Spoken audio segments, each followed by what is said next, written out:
Beautiful day in East Tennessee. It is a cold one. We've had the winter weather that has hit today as expected, but it is a beautiful sight outside. We will talk Tennessee basketball, enjoying the midweek off, getting ready for Texas A&M on Saturday, and Tennessee will travel to take on a Texas A&M team looking to bounce back after last night. We'll talk about basketball action last night. We'll talk football. We'll talk meetings down in New Orleans as the leaders of college football are trying to figure out what the future of the sport will look like. There's a Power 4 AD that's talking about what might interest the fans, which is a bit of a change of pace from some of the conversations. We'll talk to you as well. We would love to hear from you. Call or text to be a part of the show at 865-656-9900. We would love to talk to you this afternoon and get your reaction to some of the action last night with Texas A&M losing. It's a reminder, the league is deep. Mississippi State winning against Texas A&M after beating Ole Miss. We saw that Mississippi State getting back-to-back wins against an AP-ranked opponent happened for the first time since 1995. It was 30 years ago, the last time Mississippi State pulled that off. And they've won some games since then, but about as good as they've been in a long time. And that is a reflection of where the league is for the most part. So we'll get to all that. Jason Swain is here this afternoon. I'm Josh Ward, and we're going to tell you about a very important organization and one of their biggest objectives of the year. That is to pack the bag at Second Harvest Food Bank of East Tennessee. We had planned to be out at Southeast Bank in Farragut today, but because of the weather, we're not able to be there. But we will, for the next 3 hours, tell you about what's happening at Second Harvest, what the Pack the Bag program can do as they have we're packing the bag for Food for Kids, their program at Second Harvest Food Bank of East Tennessee. Right now, more than 15,000 children in East Tennessee rely on the Food for Kids program at Second Harvest Food Bank. So it is up to us to help. And the difference it makes is incredible.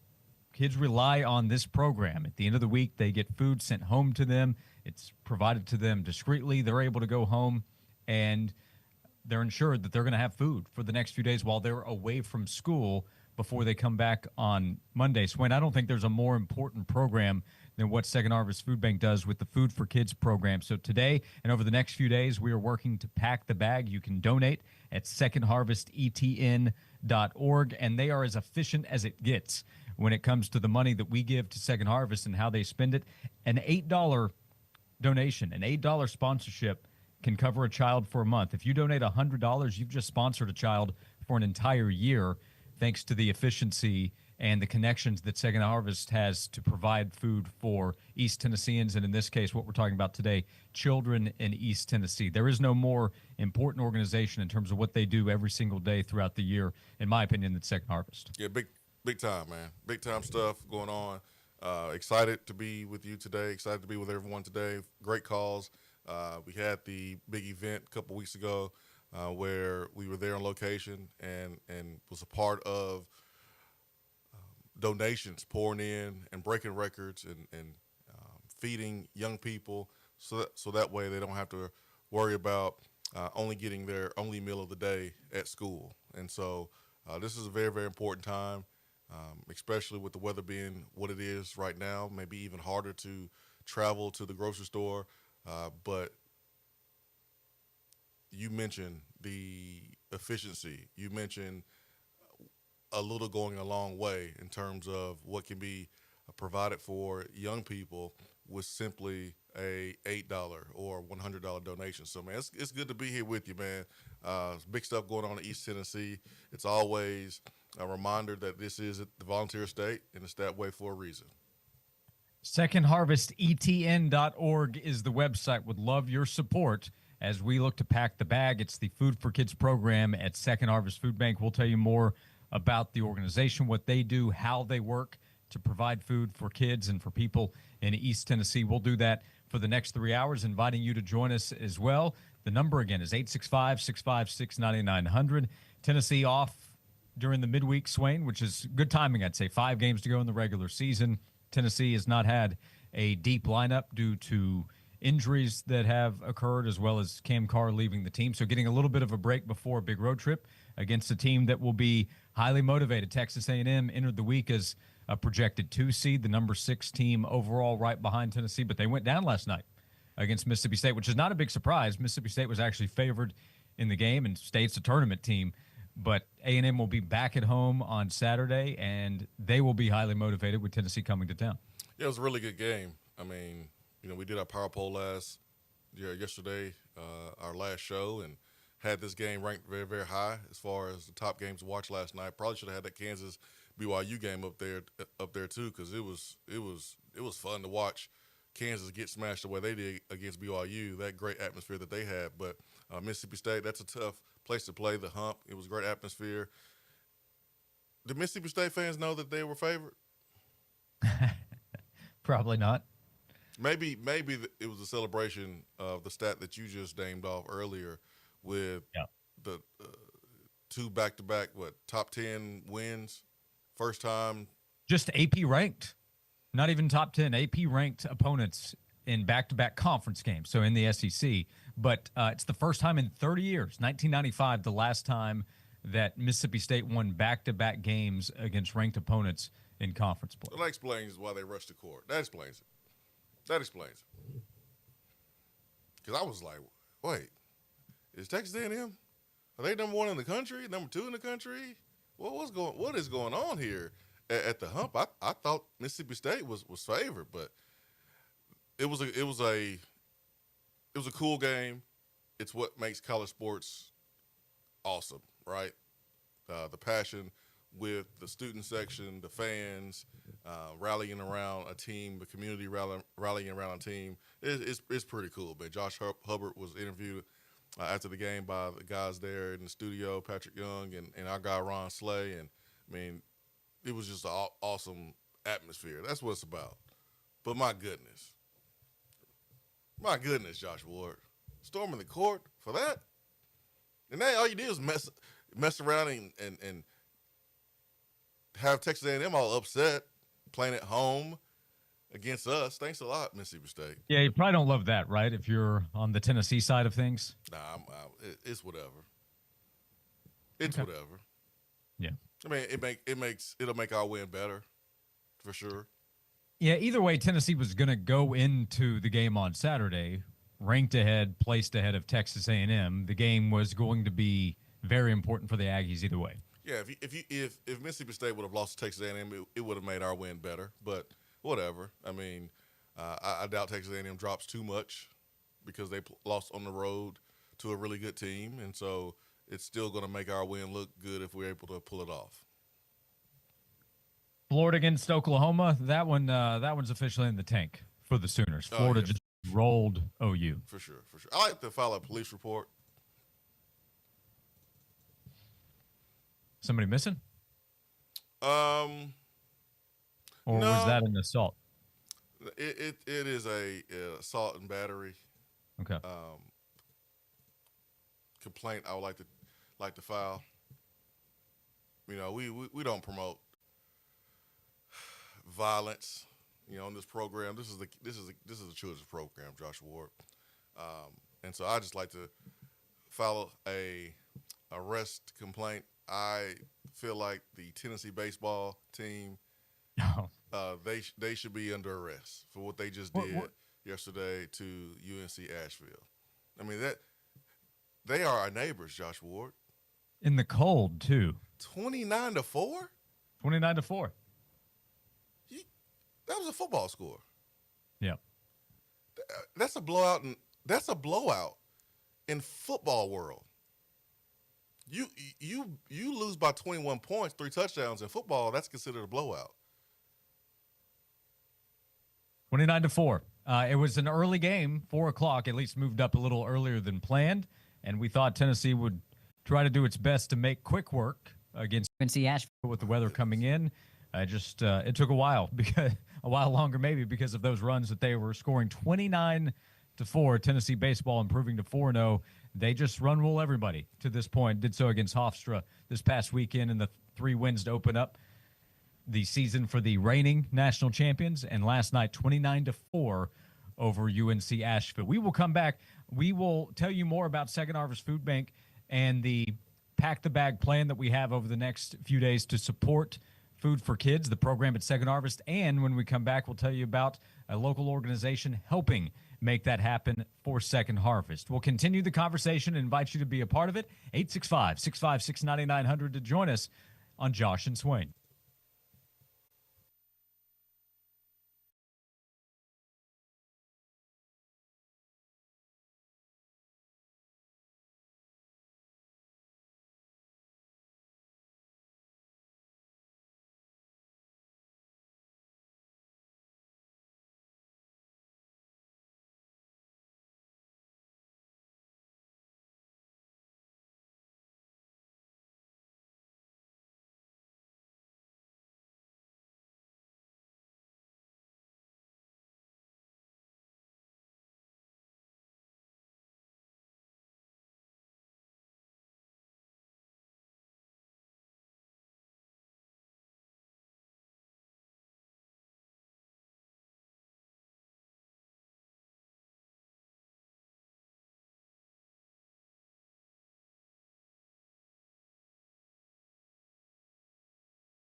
Welcome back into Josh and Swain. Thank you for being with us alongside VFL and former Tennessee wide receiver Jason Swain. I am Josh Ward. As we mentioned in the first segment of today's show, we're going to spend the next 3 hours, almost 3 hours at this point, telling you about Second Harvest Food Bank of East Tennessee. And right now, a very important program, the Food for Kids program, with the Pack the Bag program over the next few days to help support Food for Kids. And the presenting sponsor is Southeast Bank. We appreciate Southeast Bank's support so much. We had planned to be there today, except for the weather that threw everything off, but that doesn't change the plans to help support Second Harvest Food Bank. And right now, we are excited to welcome to the show Brenda Arndt. She is the Chief Marketing Officer at Southeast Bank. Brenda, thanks for taking time to join us. Thanks for your support in helping sponsor the Pack the Bag campaign.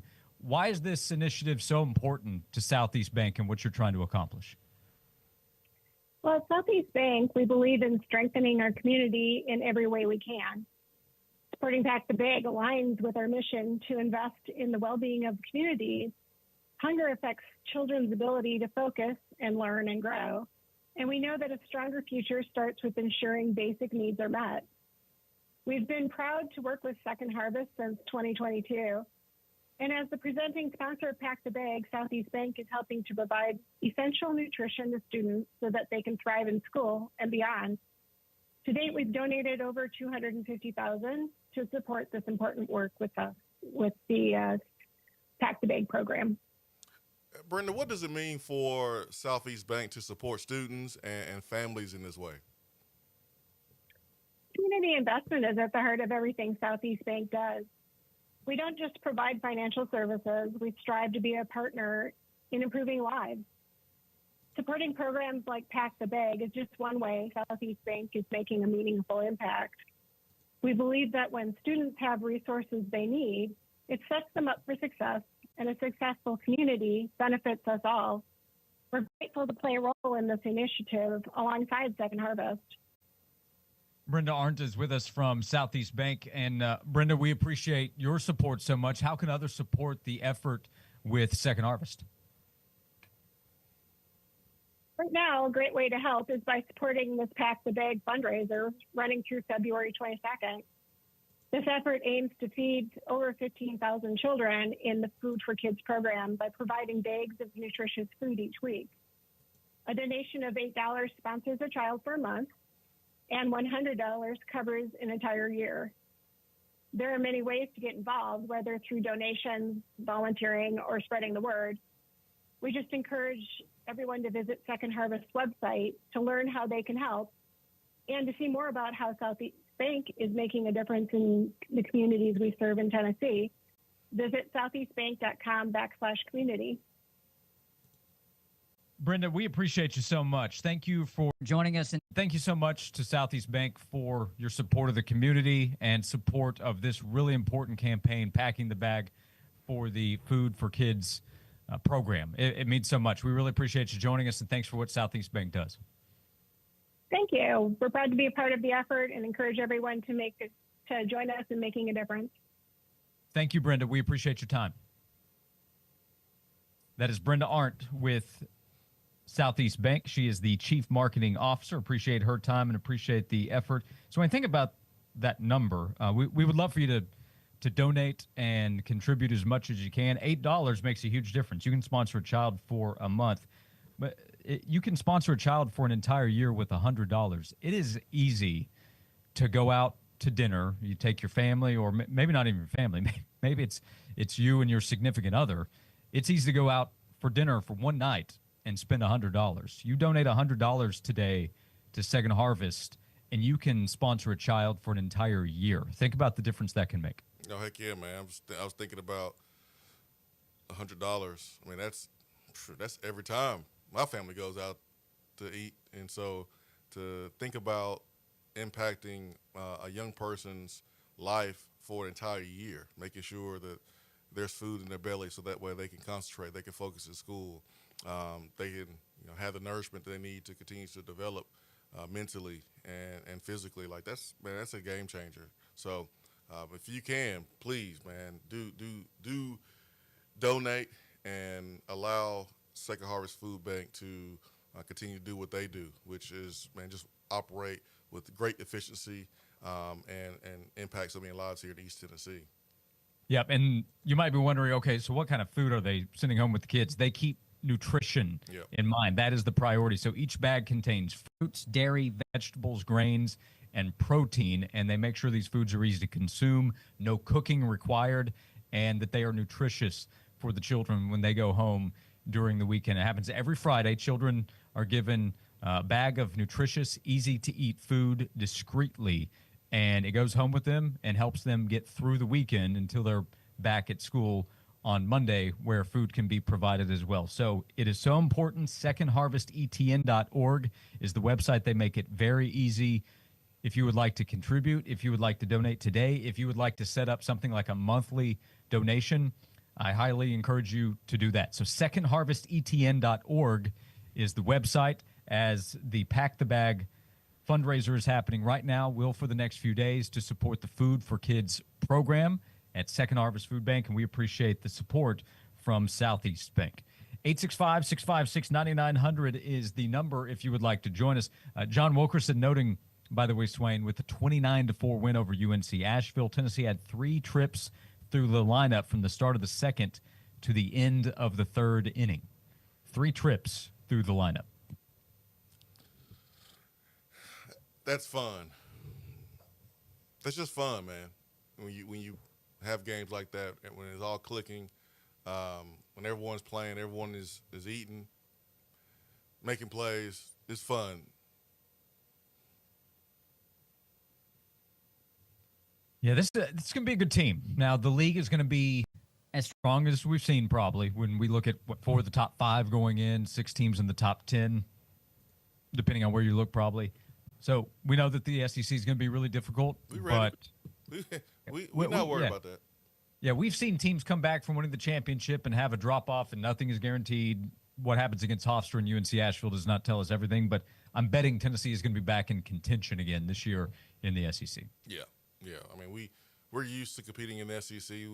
We've been doing this for the last couple of years, and we have gotten ourselves to Omaha. We've won the championship this past season, so we know what it takes.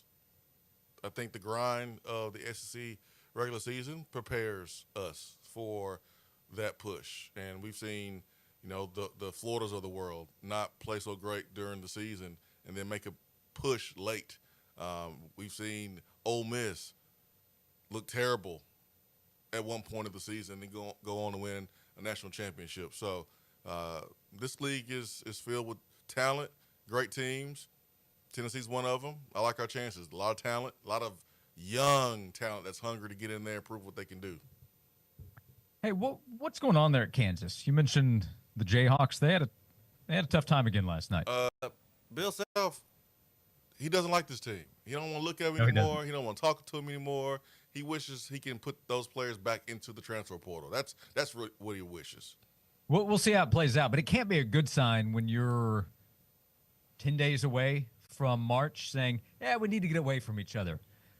Well, I got some news. You're gonna have to spend a little more time together here because it's about to be go time in the postseason. BYU, which is investing literally into what its basketball program is doing. BYU won 91-57 last night. We've gone through some of the results with Mississippi State winning against Texas A&M last night. That was a big win. Wisconsin beat Illinois 95-74 in the Big Ten, and Texas Tech went down. It's again a reminder: game in, game out. You can go up, you can go down in college basketball. It's not just Tennessee that's had some up and down runs over the last few weeks. Texas Tech, which is a top 10 team, fell last night against TCU. So that's the sport. Connecticut had to rally in the last few minutes to beat Villanova at home after losing to Seton Hall this past weekend. So just some results that offer an example. LSU back-to-back wins with the win against South Carolina. Gamecocks might provide us another offer in SEC play this year.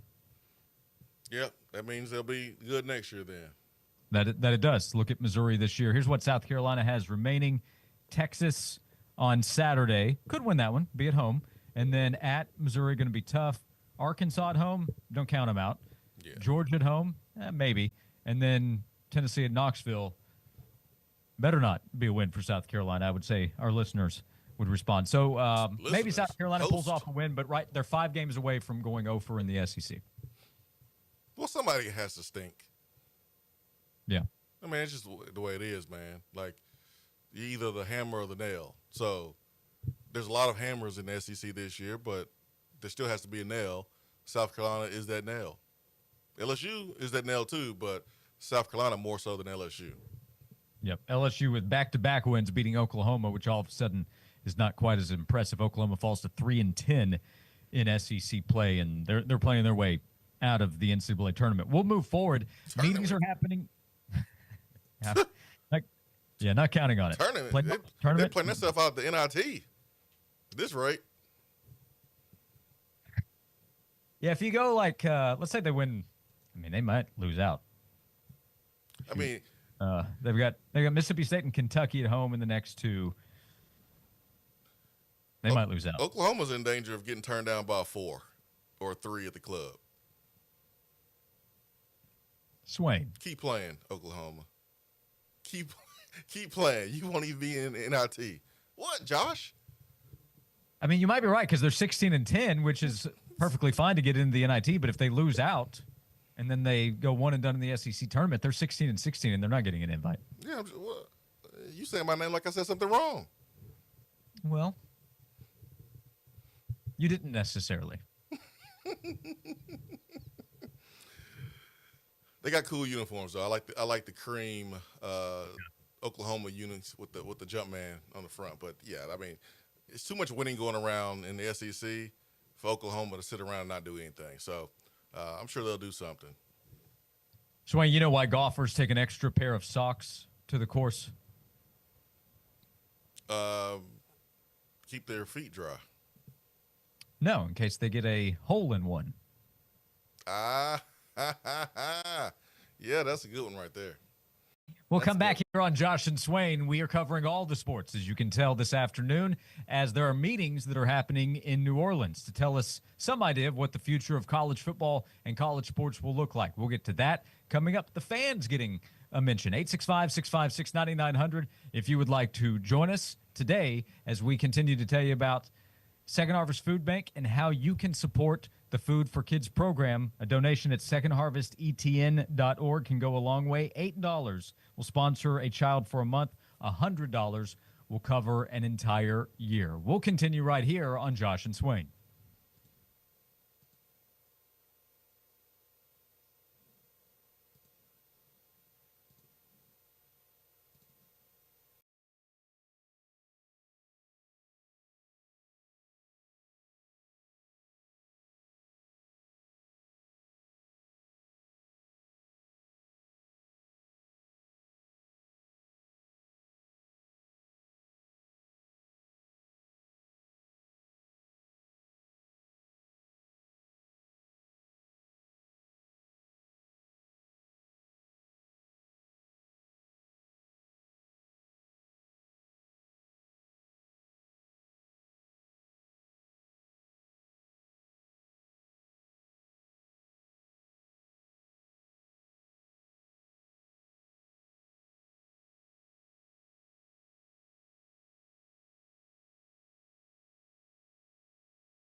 We're back on Josh and Swain. Thank you for being with us. However, you are tuning in today.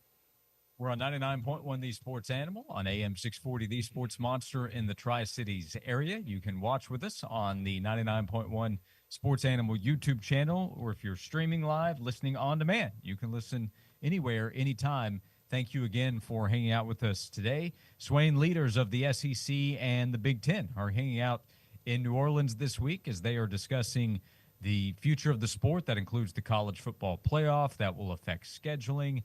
There are conversations about the revenue share model and NIL that will take place with changes coming here over the next few weeks and next few months. I read the story that Trey Wallace put together for Outkick. He spoke to a Power 4 AD who brought up a subject that I mentioned a couple of days ago I don't think we hear enough of, but I'll read you the quote from the Power 4 AD talking to Trey saying, quote, "We are on the brink of the biggest game changers in college athletics with revenue sharing, and we're also deciding on the future of this sport on the field. Sure, this was always going to happen, but while this is going on, I'm having to decide if cutting positions within my department is the right move financially. Yes, the money will be beneficial, and it would give my conference another opportunity for a playoff spot," because remember, part of the reporting is that there would be 4 automatic spots for both the SEC and the Big Ten. Plus, if you're expanding, that just means more spots realistically. But the AD goes on to say, "While I'm for expansion, I've got bigger problems to deal with right now than playoff posturing. I also worry that we're going to price out our fans, and I don't want to go back to them asking for money when we're already raising prices. If we don't start thinking of our fans and not just how much money each of us can make, we are going to lose a percentage of those who have been with us for decades." That AD said the quiet part out loud. That AD has said what fans have been saying and worrying about for the last couple of months. And we've discussed how important the fans are and how they have to make tough financial decisions sometimes to support the team that they grew up loving. And it's harder now than maybe before to support them and go to games. They can support from afar, but being able to go to games the same way, they have to make some decisions. And so fully embracing the evolution of college athletics, because you don't really have a choice. Understand that the only thing that's constant is change. And so we understand that that's happening, and the players are, capitalizing on their opportunities to make money because they bring so much value to a university. So totally get that. They deserve to be paid. But with that, that's going to come with some sacrifice, with maybe some jobs, some administration positions, and hopefully the fans are not the ones who are priced out to the point where they can't go to games. I mean, to any of them. And there's some games that are premium games that, listen, man, it's just hard to get to, and you understand that. But you still want to be able to allow the fans to be able to get to a game or a handful of games if they want to. So I'm glad that AD said that, because I think there's a lot of fans who wonder if administrators actually know that or care. So that was good to hear. Yeah, saying we're already raising prices, I don't want to go back to them asking for more money when they're also seeing the reports of all the TV money that's going to come in. And we're having this conversation in Knoxville. Tennessee is in a position where they're winning so much and things are so great, but that's not guaranteed to happen forever, and that's not happening everywhere. So if you zoom out, it can be easy for some fan bases that are saying, okay, I got to pay for these tickets, I have to pay for this, I have to pay for that.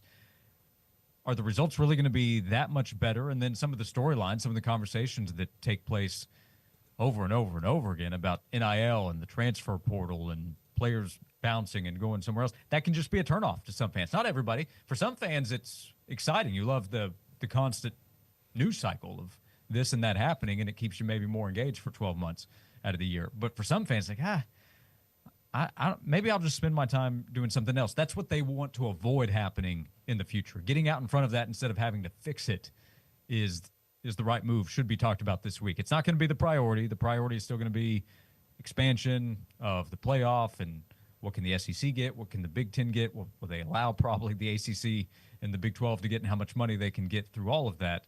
But I hope that there are more decision makers, more people talking, speaking up, saying, let's not forget the fans, the people who have kind of helped build what this sport has been for decades and what we need it to be moving forward.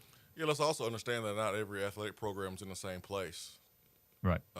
This AD may not be in the same place as an AD that has a winning program and a football program that is, on the rise, and they're able to raise the ticket prices and still have thousands and thousands of people waiting to get season tickets. I mean, Tennessee is one of those few places where you can raise prices. There's still a huge demand. There's winning that's taking place. But what comes with that is an expectation. And the expectation is you better win and you better put out the best product.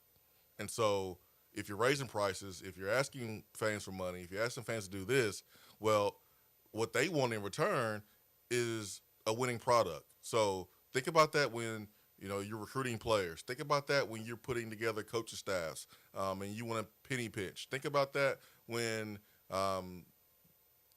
you're calling plays on Saturdays, or you are electing to not do something that affects the outcome of the game. Like, more criticism is going to come, and we used to hear some of the harshest criticism when players wasn't getting paid, when coaches wasn't getting paid what they're getting paid right now, and fans didn't contribute to collectives and pay more for tickets. So imagine what it's going to be if there's some slippage, if you come off with a 7 or 8 win season and you've asked all these fans to do more and pay more. That's the situation in Tennessee. But there's some other places where, all right, the expectations may not be as high because, A, you may not be winning as much, and B, you haven't asked your fans for, money. You haven't, increased the tickets. You haven't asked them to join the collective and donate. So I think each place is different. Each AD is dealing with a different situation. Yeah, I was thinking about the Arizona State run that they were on. They had a big win, and their head coach after the game, Kenny Dillingham, he has the shirt with the collective info, and he's using the press conference to ask fans for more money. And I understood completely why he was doing it. It's just that that's got to be a turnoff to some fans where they just want to celebrate, especially fans that have been giving money. Wait a minute, I'm buying tickets. I'm going and paying money at the concession stands. I just want to celebrate a big win for our program, but you're asking me for more money. Like, imagine the Eagles winning the Super Bowl and they're up there at the parade delivering a speech saying, "Now fans, this was great. Give us more of your money." That would sound insane, right? But that's kind of the position college football has been put in over the last couple of years. And enough fans are going to, at some point, say, stop telling us to give you money. We're giving enough. You need to figure out on your own how to spend and how to properly budget all this money that you're getting. I think who it comes from matter. I don't think people want to hear from a millionaire asking fans for more money. You have a coach that's making millions of dollars. Nobody want to hear from him. But if it comes from a player, then maybe the message is a little different of how you receive it. So, yeah, you just have to be careful there, because then if the player goes out and he has a bad game, he doesn't perform, he gets the backlash of, wait a minute, you're asking me for money, but you don't go out and produce on the other end. And that's a position I don't want to put a college athlete in. That's why you have to get a group of them. Mm-hmm. Like, you have to get a group of football players or a group of male athletes or a group of female athletes from different sports. Like, that's why the messaging has to be very, very careful. It can't just be one player, because, if that one player stinks, then he's going to be a target. But if you get a group of players, maybe a star player from each sport, men's and women's team, and you have a collective message like, hey, we're doing everything we can. We're trying to put out a winning product. We're giving it our all every single day in the classroom and on the practice field, in the weight room. Here's how you can help us. I think that's a better angle than $1 million coach saying, "Yo, we need some more money," especially after a loss. Yeah, yeah, Stoops that's the other up side there when in Kentucky. because we've seen that too. Yeah, Teams lose, and the coach's response is, "Well, we need to get more money in here so we can get some winners." yeah, like that. That's a turnoff. But hey, if you the best time to do it is after a win, just like the best time to raise ticket prices is after a big win or a successful season. Yep. Yep. You're right. It's an ongoing conversation, but I don't know who the AD is. I don't know which school he's connected to. I appreciated seeing an AD, and I'm sure that there are others agree. This is one quote that I've seen, but it's been rare to this point. But an AD telling Trey Wallace, we have to think about the fans. I don't want to keep asking them for more money when we're already raising prices. They've been with us for decades. We don't want to lose them. I do appreciate hearing that. I hope that there's more of that conversation. We'll keep the conversation going on this show. We appreciate you being with us. Call or text at 865-656-9900. We appreciate Southeast Bank and the support for the Food for Kids program. They are helping sponsor the Pack the Bag fundraiser over the next few days to help support Second Harvest Food Bank. I think everybody agrees the importance of supporting them with the Food for Kids program, helping support more than 15,000 children in East Tennessee, ensuring they have food when they go home for the weekend before they come back to school on Monday. SecondHarvestETN.org is the website to offer your support. We'll be with you until 3 o'clock this afternoon right here on Josh and Swain.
This is Josh and Swain, final segment of hour number one. We're with you until 3 o'clock this afternoon on a bit of a snowy day in East Tennessee. Thank you for hanging out with us. Thanks to Southeast Bank for the support of the Pack the Bag fundraiser to help benefit the Food for Kids program at Second Harvest Food Bank of East Tennessee. You can donate. You can offer your support at secondharvestetn.org. A reminder, a donation of $8 will sponsor a child for a month. A $100 donation sponsors a child for an entire year. $100 sponsors a child for an entire year with the Food for Kids program. You can donate at secondharvestetn.org. Just a couple minutes to go here in hour number one, and we'll continue the conversation starting in the 1 o'clock hour, 865-656-9900 if you would like to join us. Chip texted in, I can see eventually smaller school or athletic departments going away simply because they can't afford to keep up with every other school. The money tree won't last forever. There are different levels, of course. We, again, have conversations about Tennessee and the SEC, and the SEC and the Big Ten, Swain, are leading the way. There are more challenges that other schools face that don't have the same amount of resources as the big power programs that we cover and that we talk about on a daily basis. Yeah, I mean, Tennessee doesn't have the amount of sports that a program like Stanford has. I mean, you look at all the sports they have, and for so long they were, number one in all sports rankings because they just had so many more sports than everyone else. I was talking to a buddy of mine that is on staff at a Power Four conference, and he was speaking to the advantages that they feel like they have with not having as many sports as some other programs, which means they're able to take care of their athletes as far as pay for play, or NIL, if that's what you want to call it. So, there's going to be some schools that have to make really tough decisions about the teams that they want to keep and the ones that they may have to cut if they have a lot. We will come back. We will continue this discussion. We have a tip-off time for Tennessee, Alabama a week from Saturday. We'll get you that. Coming up next, we have 2 hours to go on Josh and Swain.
As we continue for 2 more hours, we'll tell you more about Second Harvest and the work that they do every single day to provide food to East Tennesseans. And the focus right now is the Food for Kids program, as Southeast Bank has stepped up to help support the Pack the Bag fundraiser to support Food for Kids.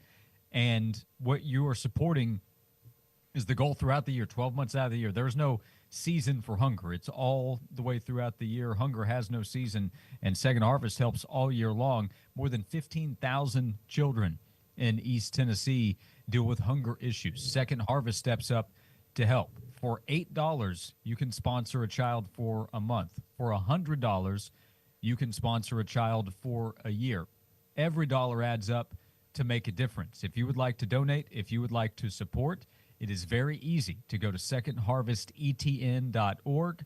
So when you go there, you set up a donation, and you are helping feed children in East Tennessee. No child should go without a meal. No child should have to worry how he or she is going to be able to eat. Second Harvest steps up to make sure that they go home during the weekend and that they can be taken care of with food until they get back to school on Monday. And the difference that makes, it helps them with growth. It helps them with the ability to learn, to be active. Food makes a big difference with just managing everything, emotions, what you're going through on a day-to-day basis. And we're talking about supporting children in this case. So the Food for Kids program is there, and it's up to us to help support Second Harvest so they can make it happen. Let's allow our children, the children of East Tennessee, to just have a chance. Food, the nourishment, just gives them a chance to have what other children have when they go to school, and that's the ability to focus, make those grades, to be what they want to be in life. Some kids don't have a chance. Let's give them a chance by taking our $8, taking our $100, and putting it with an organization that's going to do something with it to give our children of East Tennessee just a chance to be successful. You can donate at secondharvestetn.org, secondharvestetn.org. We invite you to join us. You can call or text at 865-656-9900. Swain, the focus for Tennessee basketball is getting ready for Texas A&M on Saturday. Tennessee will play at Texas A&M this weekend, and the Vols have a 5-game stretch remaining. Texas A&M, LSU on the road Tuesday. That is not a guaranteed win. It's one Tennessee should win with everything that is there, and you compare the two teams. Then Tennessee will host Alabama. We have a tip-off time for the March 1st game between Tennessee and Alabama. They will tip off at 4 o'clock, and the game will be on either ABC or ESPN. I read from the Tuscaloosa News with the update here. So 4 o'clock Eastern, Tennessee at home against Alabama a week from Saturday. That'll be a huge game.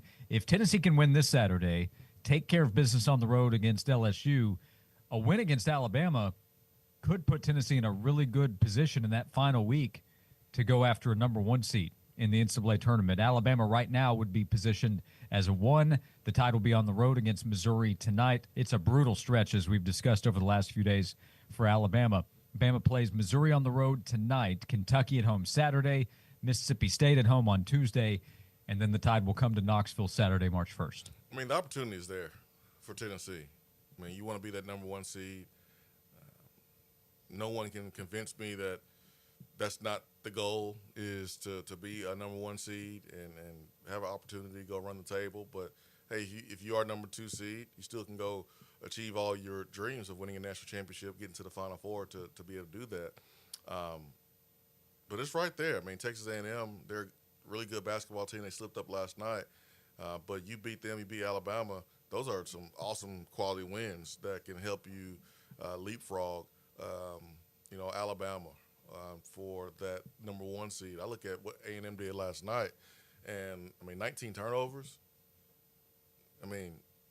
That's 8 extra possessions Texas A&M allowed Mississippi State to have, because Mississippi State only had 11 turnovers in that basketball game. So Mississippi State shot the ball better than A&M. A&M shot 37% from the field, 35% from 3. Wade Taylor, their best player, wasn't all that great. He only had 11 points, and it was 1 for 6 and 2-point field goal attempts. And so, if Tennessee can make sure you keep A&M off the boards, which you look at the game last night, and Mississippi State was able to do that. Like, Tennessee should get this win. It's going to be tough, though, because one thing Mississippi State did is they beat A&M at home. Tennessee will have to beat Texas A&M on the road, and that place is tough to play at. Yeah, Tennessee will have the advantage of a full week to prepare for the game, having last played on Saturday, and A&M having to play on the road last night. But it'll be a fired-up A&M, big crowd, and they're a really good team. We talked about the offensive rebounding of Texas A&M, tops in the country there. So the physicality Tennessee will have to bring on Saturday.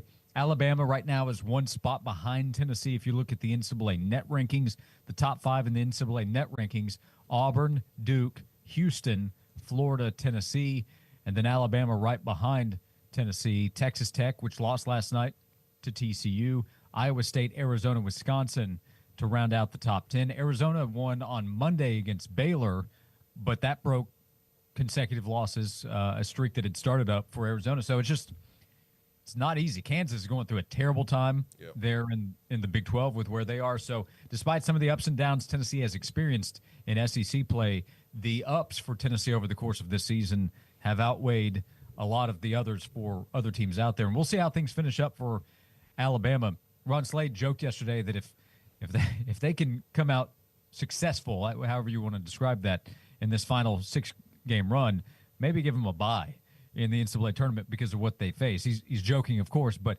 it's Missouri, Kentucky, Mississippi State, Tennessee, Florida, Auburn, all top 30 teams, 3 in the top 5, 5 in the top 20. That's what Alabama faces the rest of the way.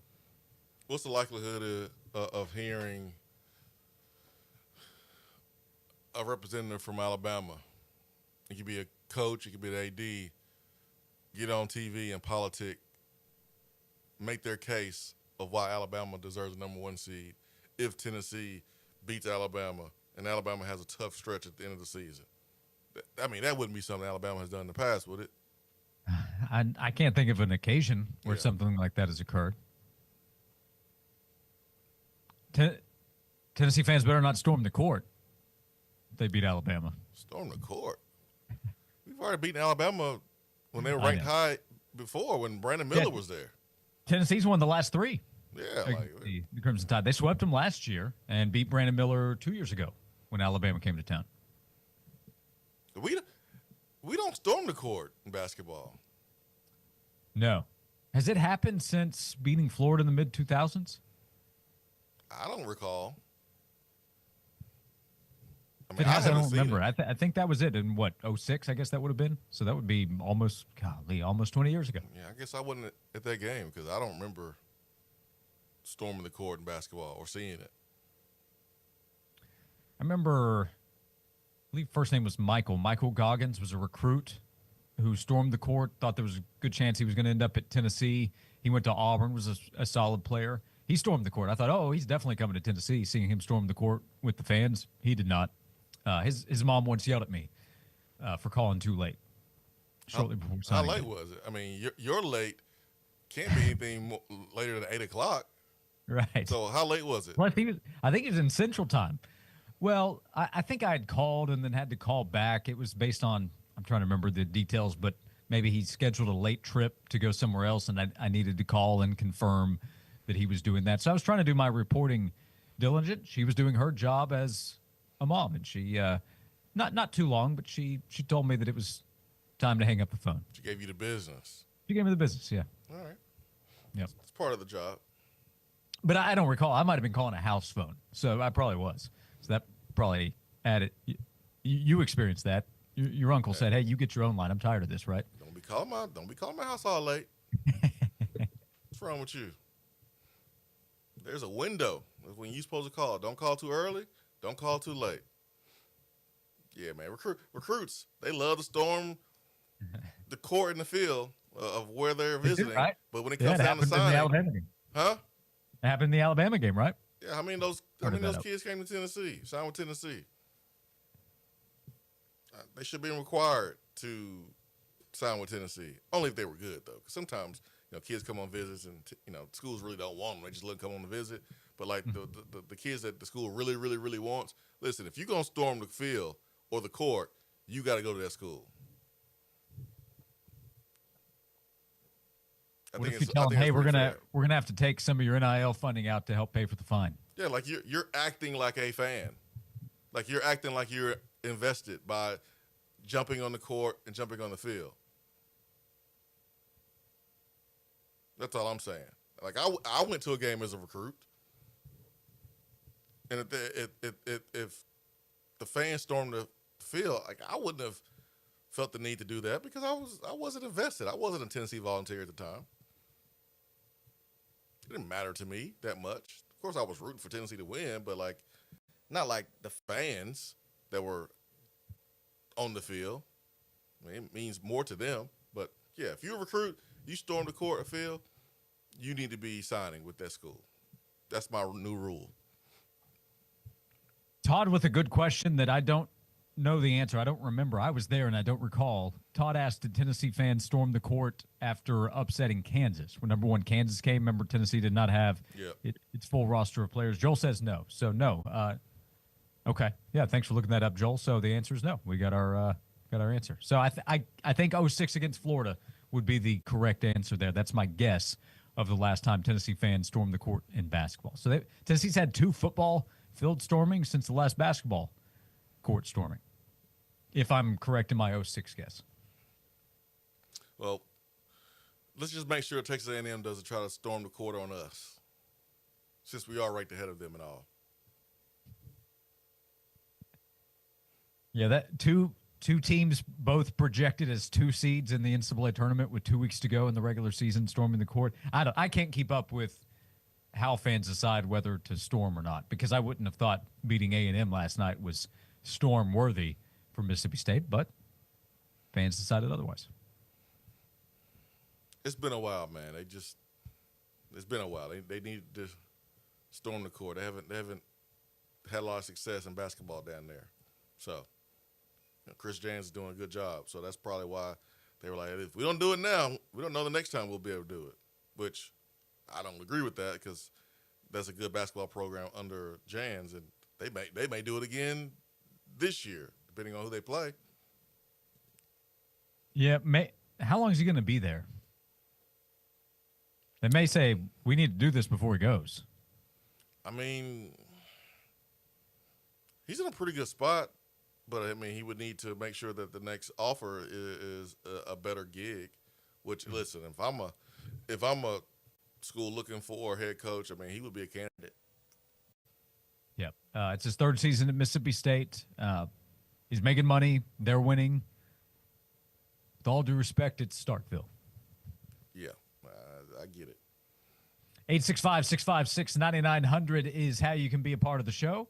Call or text in to join us. Tennessee, Alabama, Saturday, March 1st, 4 p.m. tip-off in Knoxville. Will be a massive game at the Food City Center. We'll continue the conversation right here on Josh and Swain.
Josh Ward. We'll talk to Austin Price of VolQuest coming up 12 minutes from now. He'll join us at 1:30 on Josh and Swain. Today, we continue to remind you about the Food for Kids program. Right now, the Pack the Bag fundraiser is happening.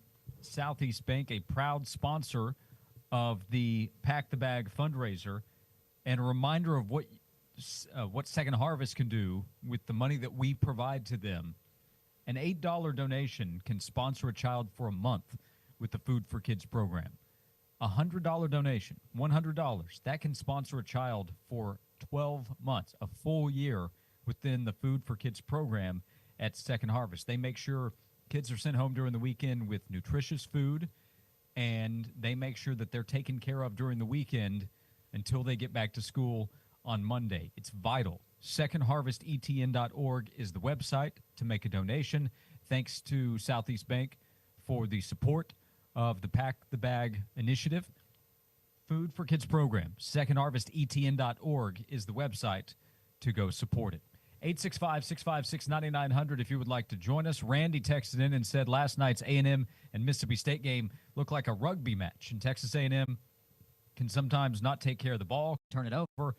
So I'm sure that'll be part of the focus. Put some pressure on A&M, make sure they don't get second chance opportunities, make them take tough shots because they don't shoot the ball very well at all. If A&M misses shots and is not able to get second chance opportunities, Tennessee should win in College Station. But if A&M's able to rebound like it has been, that's when things get tough for Tennessee. Yeah, I mean, and A&M still was able to get 11 offensive rebounds versus Mississippi State. So that just tells you how good they are at crashing the board. So, yeah, the turnovers can be an issue for Texas A&M. And, I mean, you have one of the best point guards in the country in Zakai Ziegler. So he'll have his hands full, but I'm pretty sure he'll know how to handle A&M since he's played down there a couple times. Hey, Chip texted in and said, you know why they stormed the court last night? What else is there to do that's exciting in Starkville? Nothing. That was the most exciting thing that they have seen this year. I think I partly contributed to that last segment, but we got some city shaming that's happening here. I mean, Josh, I haven't heard anybody tell me that they're taking a vacation to Starkville. You going with the Joakim Noah line there? Remember that one? You think Cleveland's cool? Is that what he said? When he was with the Bulls, yeah, they were having the back and forth with the Cavs, and he said, "You think Cleveland's cool?" I'm sorry, man. I haven't heard anything appealing about Starkville. No, I don't hear that too often either. But it's your SEC brother. That's an SEC town, Starkville, Mississippi. Hey, my brother, I ain't ever been there before. Is that the one you didn't visit? Was there anywhere else when you played at Tennessee? That's the one school I never been to their stadium. Okay. Yeah, the one program in the SEC. Now, according to some of my teammates that were a year or two older than me, I wasn't missing much. I haven't heard that you did. No. No. Just some cowbell ringing. I did hear about how annoying it was. Mm-hmm. And how one of my teammates, a receiver, tried to catch a go ball and landed it through the shrubs there in Mississippi State. So I'm not sure if those shrubs are still there, but I did hear their story from an old teammate who played wide receiver. But I've encountered Mississippi State fans, fine people. They don't bark at you like Georgia fans do. No. So good fans there, I think, at Mississippi State. They'll ring the cowbell, so that's going to annoy you, but you get that. You understand what they're doing with it. I have a neighbor that's a Mississippi State fan. I haven't met him yet, and I wave at him, and he waves at me on drive past. That's about it. That's the only encounter I've had with a Mississippi State fan. Well, baseball title. They care about the baseball I'll take program. that back. There's another encounter. Former quarterback Wayne Matkins is from Huntsville, Alabama. So, Okay. I mean, I grew up watching him play. But that's about it. Okay. Hey, John in Murfreesboro. So he's with you, Swain. If they storm the field talking about recruits, then they better sign. And says in 22, when Tennessee beat Alabama, John was on the field after the game celebrating. There was a kid there with a lanyard on, And John says he looked at him and said, "Hey, who are you?" And it was Freddie DeLeon. And John said, "You better sign with us." And according to John, Freddie responded, "I just did." Now, he transferred to Penn State, but he did sign with Tennessee. Hey, man, as long as you sign, that's the requirement. I'm not requiring you to stay because, hey, you may get here and may not like it, may not be getting paid what you think you're worth, or may not get the playing time you think you should get. But I feel like if you jump on the field, jump on the court, you got to sign with Tennessee. That's a pretty cool story. Hey, have you kept up with Freddie up there at Penn State? Early in the season, he was doing his thing. Yeah, the team's having a tough season. His numbers are pretty good. He's averaging 9 points a game, so he's, I think, doing okay. But not having a crazy year. Not shooting particularly great from the field, but he's getting minutes, 23 minutes a game there at Penn State as a starter. Way to poo-poo on Freddie's game, Josh. All I did was provide some factual information to answer your question. Don't worry, Freddie. Josh will be a believer next season. Mike texted in, "I just told my suitcases we weren't going on vacation this year. Now I'm dealing with emotional baggage." Oh, man. All right now. All right now, Josh Ward. You should use that one at the house. It's pretty good. Yeah, it's pretty good. You got to admit, that's pretty good. All right, we'll close things up for this segment. We'll come back and talk to Austin Price. Speaking of recruiting, he covers it there at VolQuest.com. He covers Tennessee football. There was news with staff updates over the last couple of days. We'll talk to Austin about all of that when we come back. We have 90 minutes to go on today's show on Josh and Swain.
This is Josh and Swain. Thank you for being with us on today's show. We're halfway home, 90 minutes to go. Scheduled to be joined by Austin Price of allquest.com coming up in just a moment. We continue this afternoon to tell you about Second Harvest Food Bank, an important organization, as important as any, I think, here in East Tennessee, and no doubt with the Food for Kids program, which right now we're supporting Southeast Bank, helping sponsor the Pack the Bag initiative to help provide for the Food for Kids program.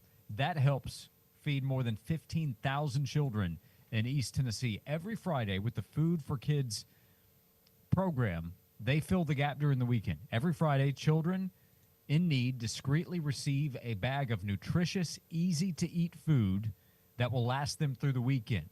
And they make sure that the food is kid-friendly and nutrient-rich. Each bag contains fruits, dairy, vegetables, protein, grains. They are foods that are easy to consume, no cooking is required, and they make sure that they provide the nutrition young children need and that they're able to eat the food on their own.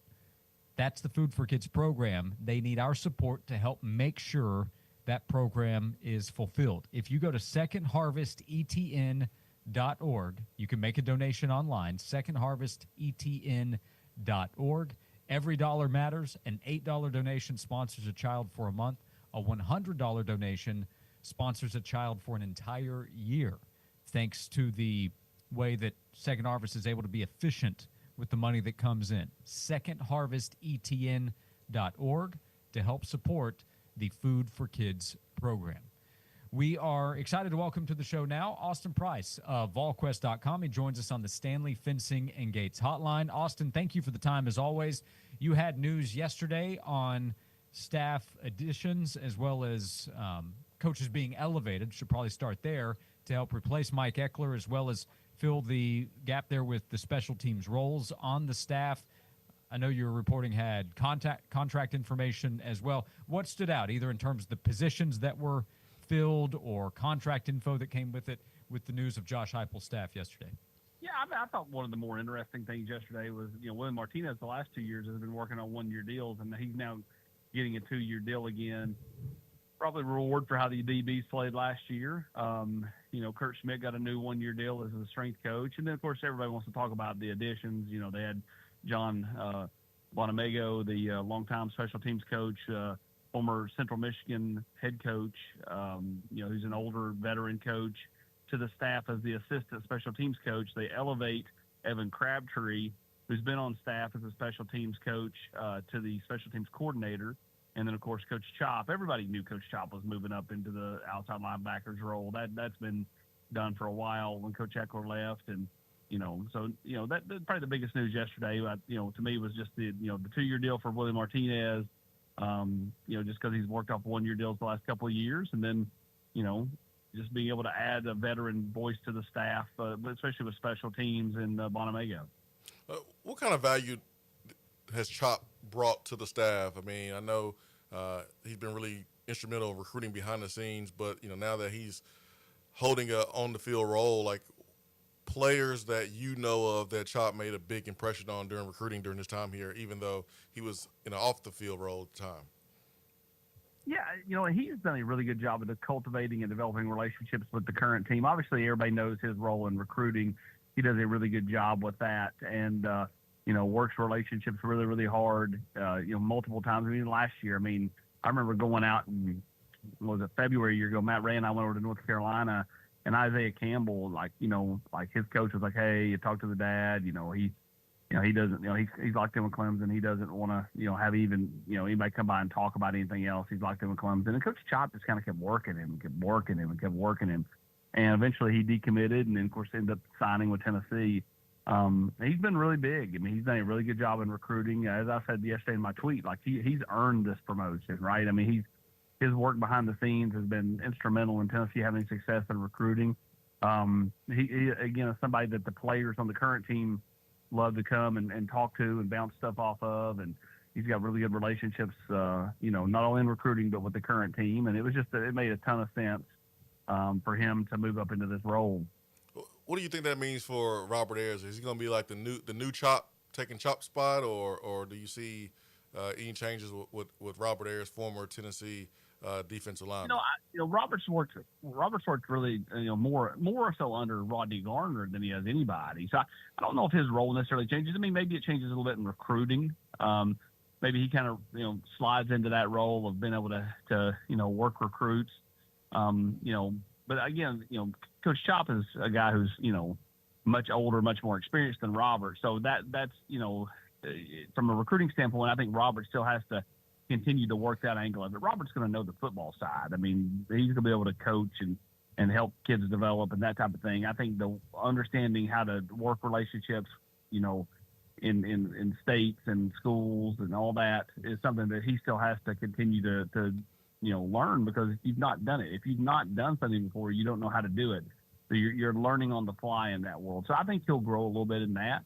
But his role, I think, will remain similar, but I think there are opportunities for him to continue to grow. And I think the recruiting side of it would be the place where I think Robert would, stand the best chance to grow going forward. We're talking to Austin Price of VolQuest.com. What do you hear early on with guys on campus about this freshman class of guys on the defensive line or guys up front? Particularly, you mentioned Isaiah Campbell or Marion Dye. What did Tennessee's coaches think about those guys with early impressions and what they might be able to do in their first couple of years on campus?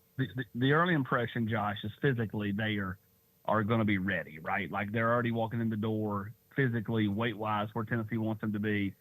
Now it's more about just crafting your body and putting on the right kind of weight, right kind of muscle. But I mean, like they're already weighing exactly what Tennessee's defensive line weighed when they got here, and so that helps, right? They're not having to play catch up. It's not like when somebody walks in the door and they weigh 40 pounds underweight and they've got to throw a bunch of peanut butter milkshakes in their face every day trying to get them to add weight. The biggest thing for them, they won't know till they get out there in spring, is what can they handle, mentally, what can they handle, schematically with the defense, and how quickly can they help this football team. They don't know that part yet because they've not been to the practice field. But physically, through winter workouts and all that stuff, they are loving the additions of both of those guys.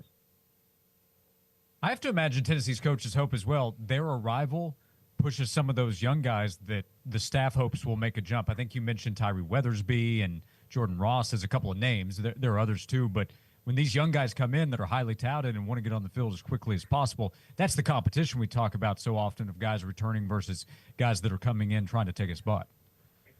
Yeah, that's absolutely right. I mean, you're going to push the older guys.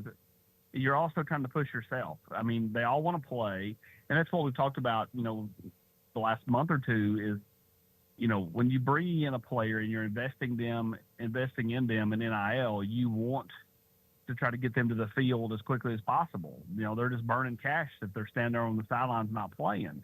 So you want to try to, develop them. You need them to buy in. And in turn, they end up, if they buy in and they're pretty good, which you hope they are, right? You're based off your evaluations and recruiting, then they're going to push those older players. And so not only are they learning from those veterans, they're pushing those veterans, which, keeps them sharp. And so it's kind of, it's kind of the circle of life type thing. They're going to constantly be pushing those older guys, and those older guys are constantly trying to fend them off. So it's good for both sides when it comes to trying to develop any room, not just the defensive line room, but any of those rooms. Those young receivers will be pushing, some of those guys that have been here for at least a year, if not more, this spring, the ones that are actually able to go through spring practice. So all that youth, has got to be ready to come in and play as much as they can. I mean, he should be pretty healthy at wide receiver, right? Yeah, you're just not real deep, Jason. I mean, there's only, there's 7 wide receivers, on scholarship. Is that right? I mean, yeah. The number, but you got Brazel. Yeah, that's right, 7. But you got Joakim Dotson's not here for spring, and then Amari Jefferson. I think he'll be limited in some form or fashion this spring. So now you're down to 5. Ooh. Ooh. So like for Darius Jackson, Travis Smith, they've got to be come in and hit the ground running, which is kind of like throw them in the deep end, see if they can swim, and then, you need Mike Matthews. He's got to step forward. You want to be the guy, then go be the guy. It all starts with preparation off the court and doing all those things. Go do what, you can do. And I do think when you walk in, it's kind of like we're talking about Ethan Davis on our podcast, which comes out tomorrow. When you know you're not going to play, or you're going to play very little, mentally, where do you check out, right? Like these guys know they're the guys that will be making plays in the fall. So like, how much more are they invested mentally? I mean, it's easy to go, well, they should always be invested mentally. Kids, man, they're 19 years old. Yeah. Like whatever they are. I mean, like, they're still kids. So like, it's easy to check out if you know you're not going to play. I think that the buy-in from both, talking about Ethan and Mike, will be really great this year. And I think you'll see a different player from both guys. And so I'm interested to kind of see, what we see, over the next few months transpires, because I think both of those guys know they're going to get a real opportunity, and I think they're going to be ready to roll. Hey, Austin, before we let you go on the recruiting front, I've seen updates recently with, tell me if I mispronounce, but Savion Hyder, the running back, number 1 ranked in the country by On3. Tennessee is one of his scheduled official visits. So I imagine several months to go, his visit to Tennessee is scheduled for June. But here in mid-February, where things stand with him versus some of the other top programs that are recruiting him? I think Michigan is out in front, but I think the lead is very small. Like, I think that, I think that they're definitely, Tennessee's got a real shot there. They do get the last official visit. I think that they will have a real opportunity to land him. He's got a really good relationship with Darrell Sims. Again, I think, like if you're like saying like if you were going to say it, there's 4 teams, they're all at 25%. Maybe Michigan's at 27 and somebody else is at 23 and 2 others are at 25. Like, the point is like there's not a lot of difference between 1 and 4. And so, like, they're going to have a real opportunity there with Savion, and getting him back to campus first part of April for spring practice that he's coming in for. I think that's huge. And then, of course, getting him here for that official visit in June, the last official visit weekend, will be massive. Austin, what else is going on there at VolQuest.com for people to check out right now? Lots of baseball, man. Lots of baseball. Eric Kane's got you covered on baseball, and, we'll have you continued coverage of basketball. Tennessee, obviously, in their SEC bye week, and they'll get ready for a big weekend tilt this weekend. Over under 29.5 runs for the most runs Tennessee will score in a game this season. Under. Okay. They were awfully close to going over that one yesterday. 29-4 against UNC Asheville. They're covering all the sports right now at VolQuest.com. Austin, we appreciate the time as always. Thank you so much, and we'll talk to you again soon. Appreciate it, guys. Thank you. Thanks, Austin. Austin Price joins us, as all guests do, on the Stanley Fencing and Gates Hotline. 29 runs yesterday, Jason Swain. That's a lot of runs, man. That's a lot of runs. Did they cut the scoreboard off? Or at least dim the lights in the scoreboard? Yes, is the front number programmed to be able to hit a 3 if they were to get there? I mean, it would be sad if you couldn't get to 3, considering all the renovations going around on Right. campus and with the stadium. I mean, it'd be terrible if you was stuck at 29, but the real score was like 34 to 3 or 4. But I think it would actually be more insulting to the opponent if you kept scoring and you just didn't add the numbers to it. No, they actually have 3 more runs than the board shows. yeah, but it might make them feel better a little bit. Some of the guys. If it's 29-4, there's only so much you can do to help those feelings. I'm sure they were happy to get out of the cold weather yesterday. That I'm sure of. We'll come back, 865-656-9900 to be a part of the show. Appreciate Austin joining us this segment. Braden Gall will join us at 2 o'clock. We'll be with you until 3. We're going to have a representative from Second Harvest to add a little more information for you on what happens each and every day at Second Harvest and what happens throughout the year with the Food for Kids program. That is our emphasis today. You can donate. You can support the Food for Kids program at secondharvestetn.org. We continue right here on Josh and Swain.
This is Josh and Swain. Thank you for being with us. Final segment of hour number 2. We have more than an hour to go. We'll be here until 3 o'clock on both 99.1 The Sports Animal and AM 640 The Sports Monster. Talking some Tennessee football with Austin Price last segment. Swain, and yeah, Willie Martinez getting a couple years on his contract. So a little more security for a veteran coach in the defensive backfield who's had multiple stints with the University of Tennessee. So Austin said last segment that stood out to him, and I thought the same thing seeing that news yesterday. For Willie, he may be thinking about how much longer he wants to, do this. I mean, he's been doing it a very, very long time, and I felt like the last 2 one-year deals maybe had something to do with that. I think it's great that he got a 2-year deal. Maybe that means he's committing 2 years to coaching DBs at Tennessee, or maybe it's just 1, and he gets paid for those 2. I don't know, but it is a good sign that he is getting 2 years. I think that's good when you go out and recruit players who are playing that position, knowing that the guy that's going to recruit you is not under a 1-year deal. So the security is good for him and his family. He certainly deserves it. He's done a good job with the secondary during his time here at Tennessee. Both times he was here, under Butch Jones and now under Josh Heupel. It's a big offseason for some young defensive backs when you also factor in Jermon McCoy coming back from the torn ACL. So there will be more opportunity at the start of the season. The start of that conversation will be Ricky Gibson entering his 3rd year, and then Jalen McMurray, who's played a lot and in college football and will enter his 2nd season at Tennessee. He transferred a year ago, but young DBs who steps up this spring and over the next 5-6 months to the start of the season. That's going to be a big deal there. They recruited guys a couple years ago that I think they feel pretty good about, or I should say signed a little more than a year ago and arrived on campus, like Caleb Beasley at corner and Farouk there in the secondary at safety. Who emerges among the young defensive backs is one of the questions for the offseason. Yeah, I mean, this is why you got to have a good coach, a good position coach, because when you have an injury or when you have, someone who you thought was going to be a key contributor for you and he's not, who's the next guy? And for Willie Martinez, he has proved time and time again that he is a developer of talent. The guys improve under his, teaching, and he's doing it again. Did it under Butch Jones. He's doing it now under Josh Heupel. You see what Jermon McCoy was able to do last year as an All-American. I think the biggest indicator of his skills to develop is, Ricky Gibson, because, Jermon McCoy came in and was pretty good as a freshman out there at Oregon State and had a good season in the SEC. But we got Ricky Gibson straight from high school, and we saw flashes of his game his freshman year, and then the jump that he's had from his freshman year to his sophomore year was noticeable, and looking forward to another jump, especially with Jermon McCoy being out. And he may be looking to be that cornerback number 1 right now, hold down that spot. So, Willie, I think the world of him. I remember when he was a defense coordinator in Georgia when we played against him. Man, he's one of the staff's best recruiters, and we're fortunate to have him back. So he's doing a good job, and I'm looking forward to seeing kind of who steps up, who is ready to play that didn't play last year. Who could be the next Ricky Gibson? Question for you before we close out the hour and talk to Braden Gall to begin the next hour. It is a snowy Wednesday afternoon. Randy asks, what is a snowman's favorite Mexican food dish? Oh, man.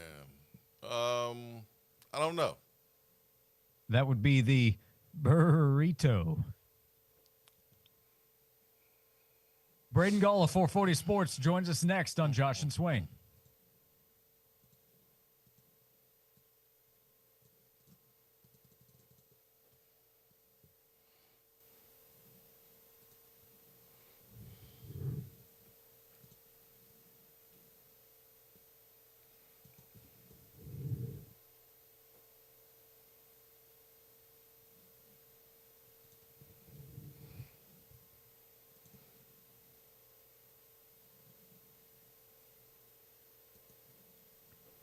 Josh, I want to tell you about Covenant Health Fitness Center. We love our family membership that we have there. Kingston Pike, right off Pellissippi Parkway.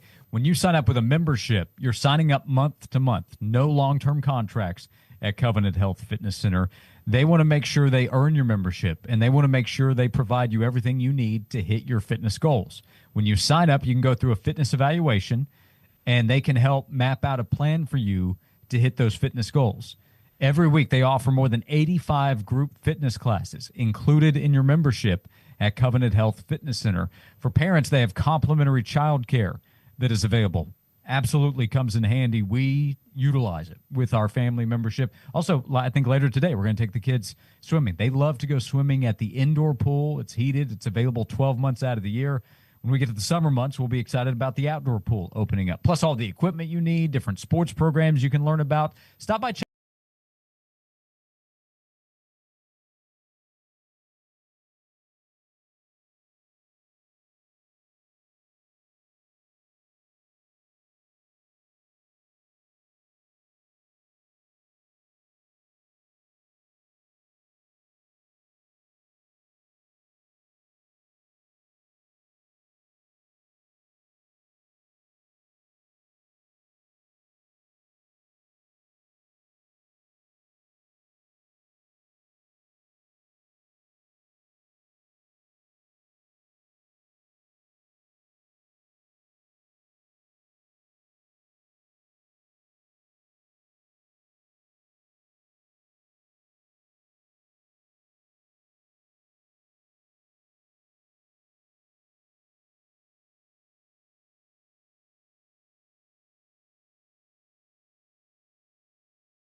We get to go to the Stanley Fencing and Gates hotline now to say hello to Braden Gall from 440 Sports.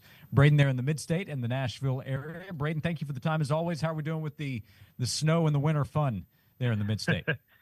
Well, as long as no one screams in the background during this interview and to indicate some child getting hurt upstairs, we're going to be fine. Otherwise, we're great. No, I love the snow. My kids love the snow. Now that they have the appropriate gear, of course, they're even more in love with it. So get outside, be feral. Let's go. Yeah, enjoy it. It comes and goes quickly. Spring and summer. I told Swain yesterday I'm ready for it. I've had my winter fix, but I also don't get to choose. So we get a little snow. My kids were very excited this morning. They did you wear your pajamas inside out. That's one of the tricks. You put a spoon under the pillow. That ensures snow is going to come. So all the tricks were pulled last night to make sure we got snow, and they were successful. Yeah, you country, Josh. It's all science, honestly. That's it. Yeah, that's it. What that is. Yep. That's just connecting Totally with Mother fine. Nature to ensure she makes the deal happen. Hey, they're working on. My 6-year-old was on the back porch during dinner last night, just meditating. I don't know what was going on. Like, and then we got a call from Metro School saying it's closed. I was like, "What did you do?" That's being one with nature. That Right. Again, you can't argue against it. Hey, the conversations are happening in New Orleans this week. That's a lot of the attention in the world of college football and major college athletics with the SEC and the Big Ten. What do you make of some of the reports we've seen, some of the conversations that are taking place about the playoff, revenue share, and the future of college athletics, with the next few weeks, next few months being a big step in what will happen next? Yeah, I mean, we've kind of covered this, it feels like, for years. Like the SEC, and this is a slow glide path to the SEC and the Big Ten having complete control and eventually, having all of the bids, right? Now, does that include like 15 more teams in that breakaway? Probably. And it's probably not until 2032. Does that mean the group of 5 is going to have access to that?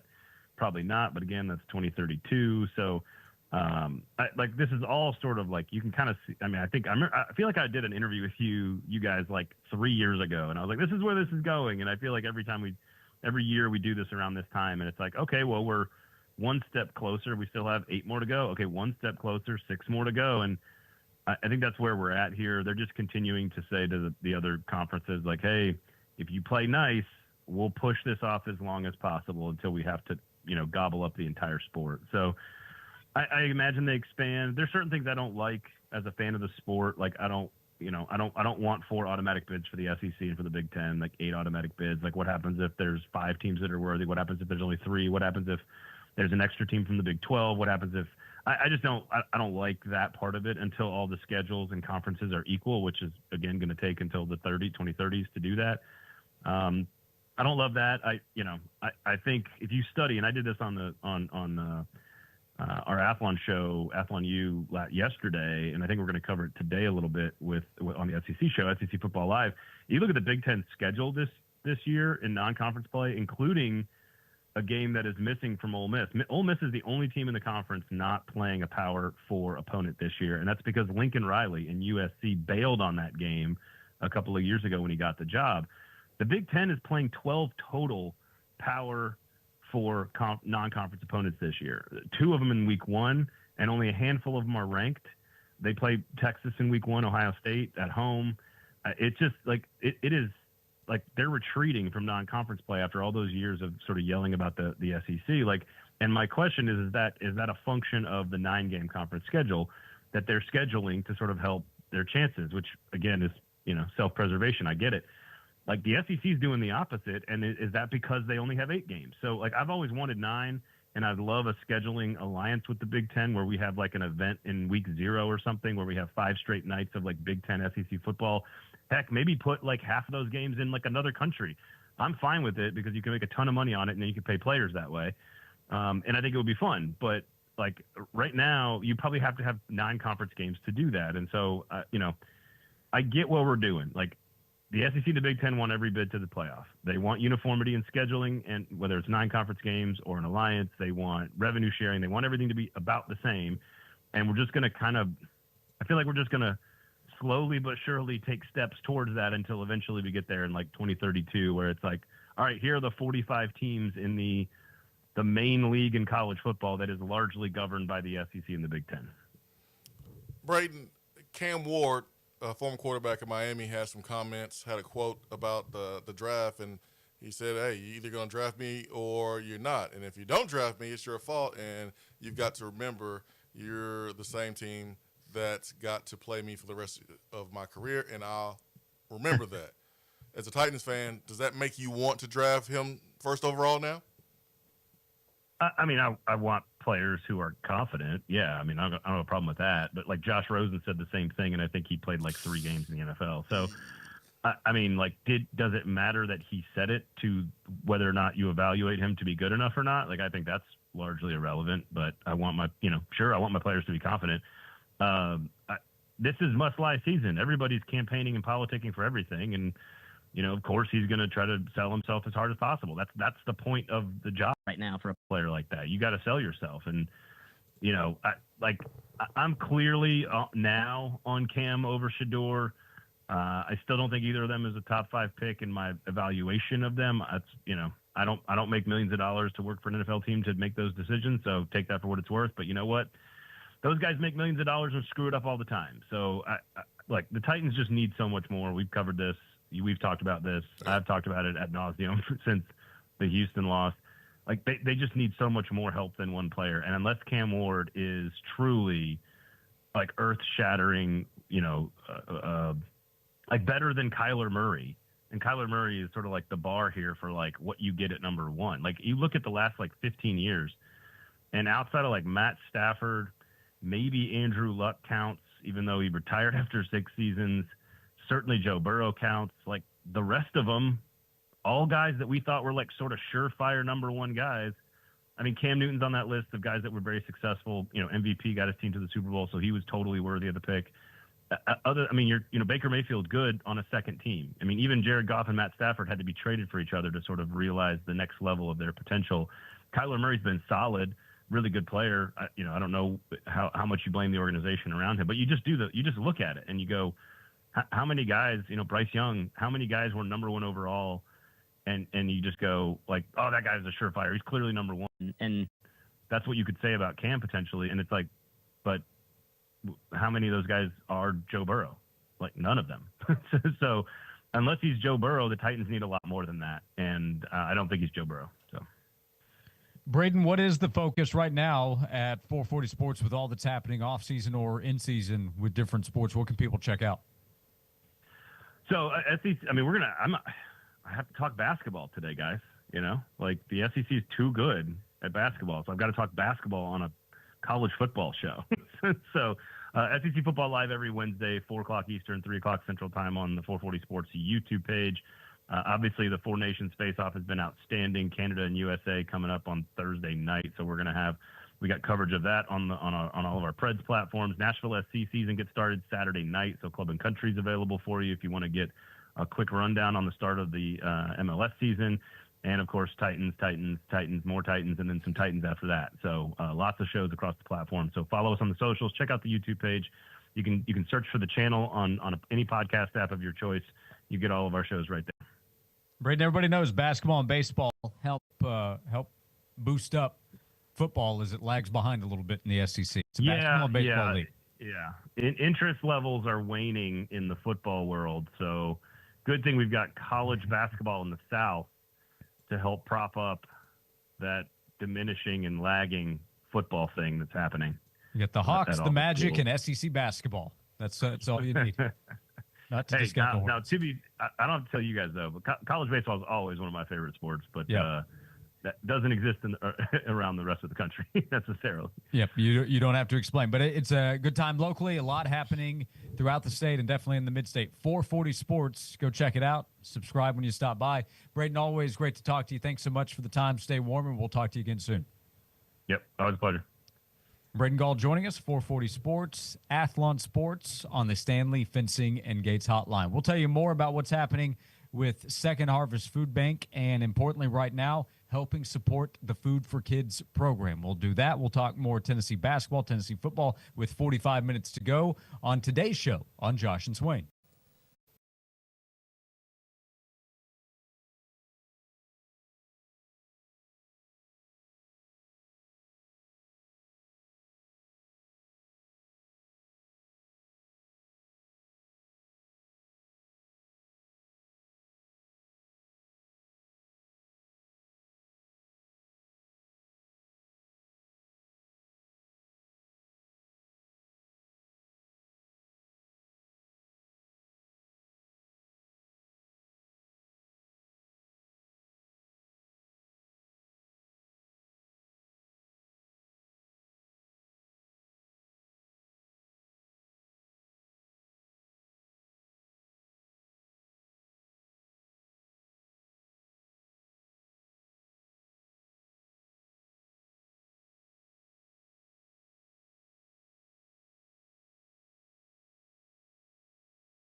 This is Josh and Swain. Thank you for being with us. VFL former Tennessee wide receiver Jason Swain is here. I'm Josh Ward. We have 45 minutes to go on today's show, and we continue to tell you about what's happening with Second Harvest Food Bank. We appreciate the support from Southeast Bank, helping support the Pack the Bag initiative to help benefit the Food for Kids program. And right now we get to welcome to the show John Rice, who is the Engagement and Communications Manager for Second Harvest Food Bank. John, we appreciate you taking time to join us today. How are you? I'm doing fine. Thanks for having me on today, guys. Yeah, absolutely. And we appreciate what you do throughout the year. And right now, the focus is on the Food for Kids program. If you can kind of describe the need that exists, I think maybe you would describe it as an urgent need, but if you can, describe that need that exists for the Food for Kids program. Sure. For folks that aren't familiar with Food for Kids, it exists in all 18 of the counties that Second Harvest serves. It's over 290 public schools participate, and we serve 15,099 students every week with a bag of food that they're able to take home Friday after school to help them get through that lean time when they don't have access to breakfast and lunch at school every day. Yeah, I know that you look at the studies. You have the information of the importance here. So it's easy to say, okay, you need to eat, you need food.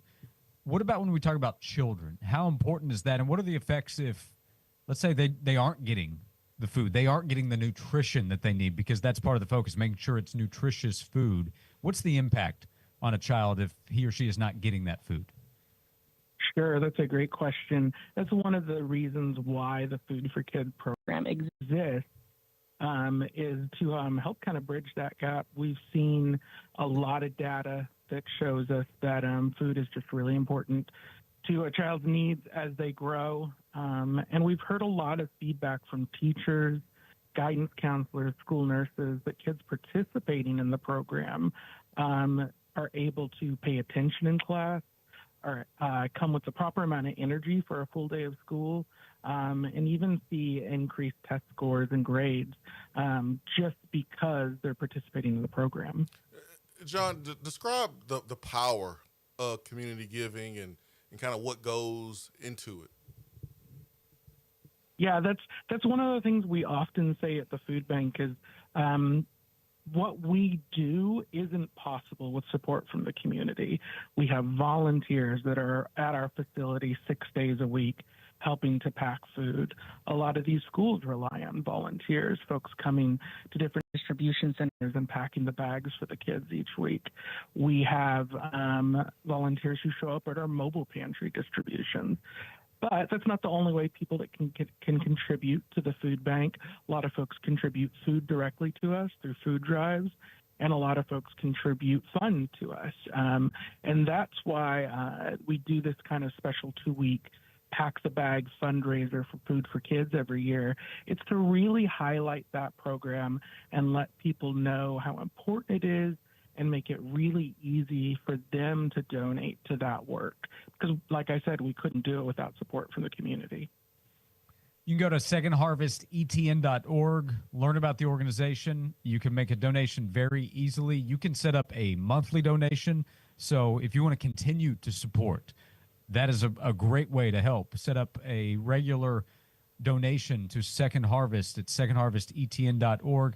Also with the Food for Kids program, can you describe how it works, what kind of food you're making sure the children are able to get when they go home for the weekend from school?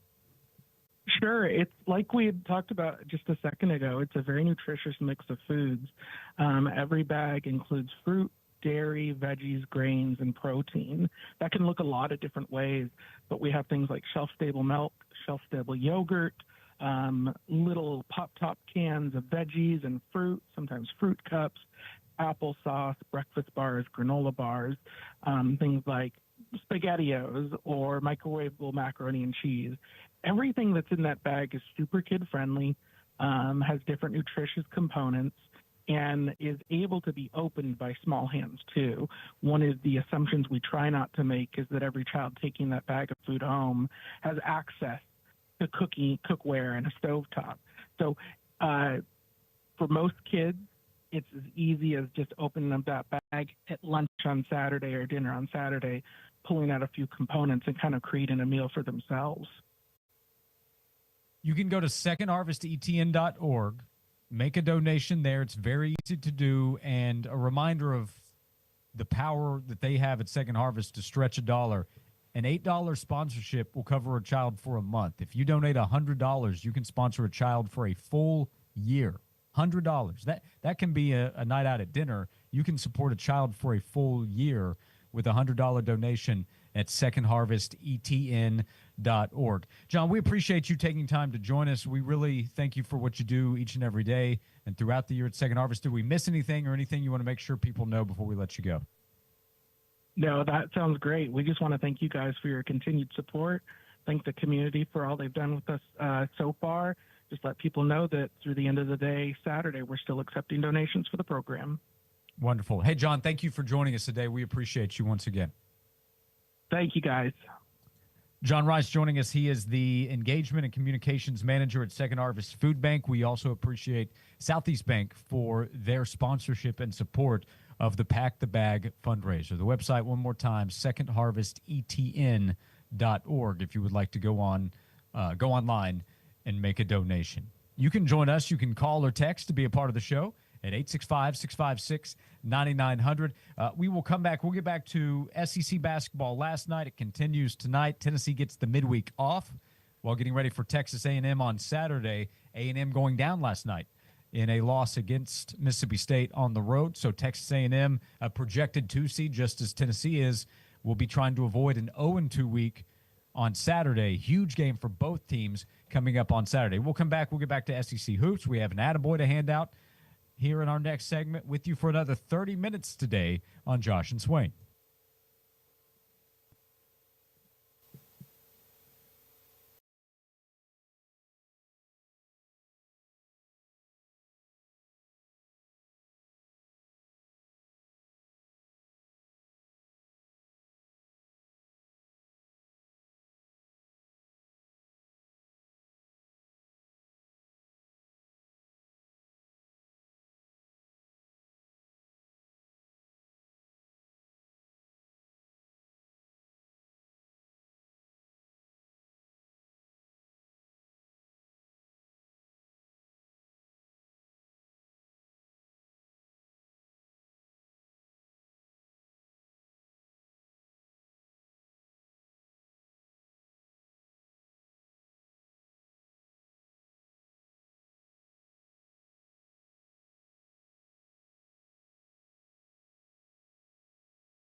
Welcome back into Josh and Swain. Thank you for being with us. We have 30 minutes to go on today's show. We continue on 99.1 The Sports Animal and AM 640 The Sports Monster. Thanks for tuning in. However, we are on the Sports Animal YouTube channel, and you can always go back and listen. Search Josh and Swain. We'd love for you to subscribe wherever you get your podcasts, like Apple and Spotify.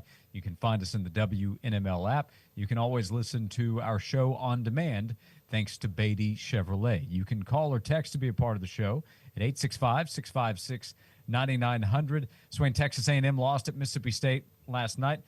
Not a real surprise, as Mississippi State was favored going into the game. Mississippi State's a really good basketball team. They had just beaten Ole Miss this past weekend, but A&M losing on the road will turn around and host Tennessee coming up on Saturday. Florida steamrolled Oklahoma, and then LSU beat South Carolina. So those were some SEC results last night. Tonight, big game to pay attention to in the SEC includes Alabama at Missouri. Alabama's coming off the loss against Auburn this past weekend, and Bama just has an incredibly difficult stretch of games to close out the season, tonight included. So late tip, 9 o'clock, playing there in Columbia, Alabama at Missouri, maybe the game of the night in college basketball.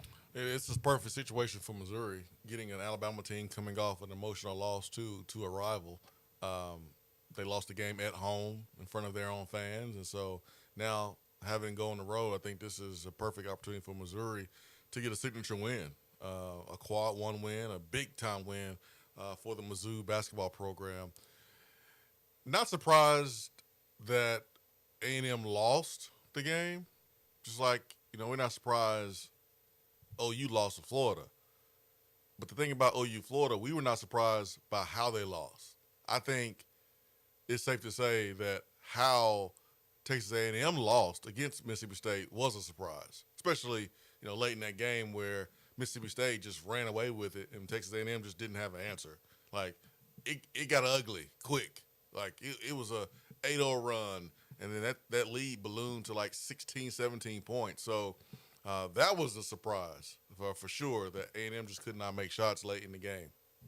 Yeah, I thought they still would make a run and have a really good chance to win in the end, and it went the opposite direction. Yeah, it did. 70-54, the final in that one. Yeah. It was rough. It's going the completely wrong direction for Oklahoma. Their season is spiraling. Kansas with a blowout loss against BYU. They've had a tough go of it recently. This one is random in that it probably was not on the radar of a lot of people. But did you see the final score or what was going on during Boston College, Virginia Tech? If the answer is no, there's no explanation needed. They're both 11-15 this season. The halftime score was Boston College 26, Virginia Tech 11.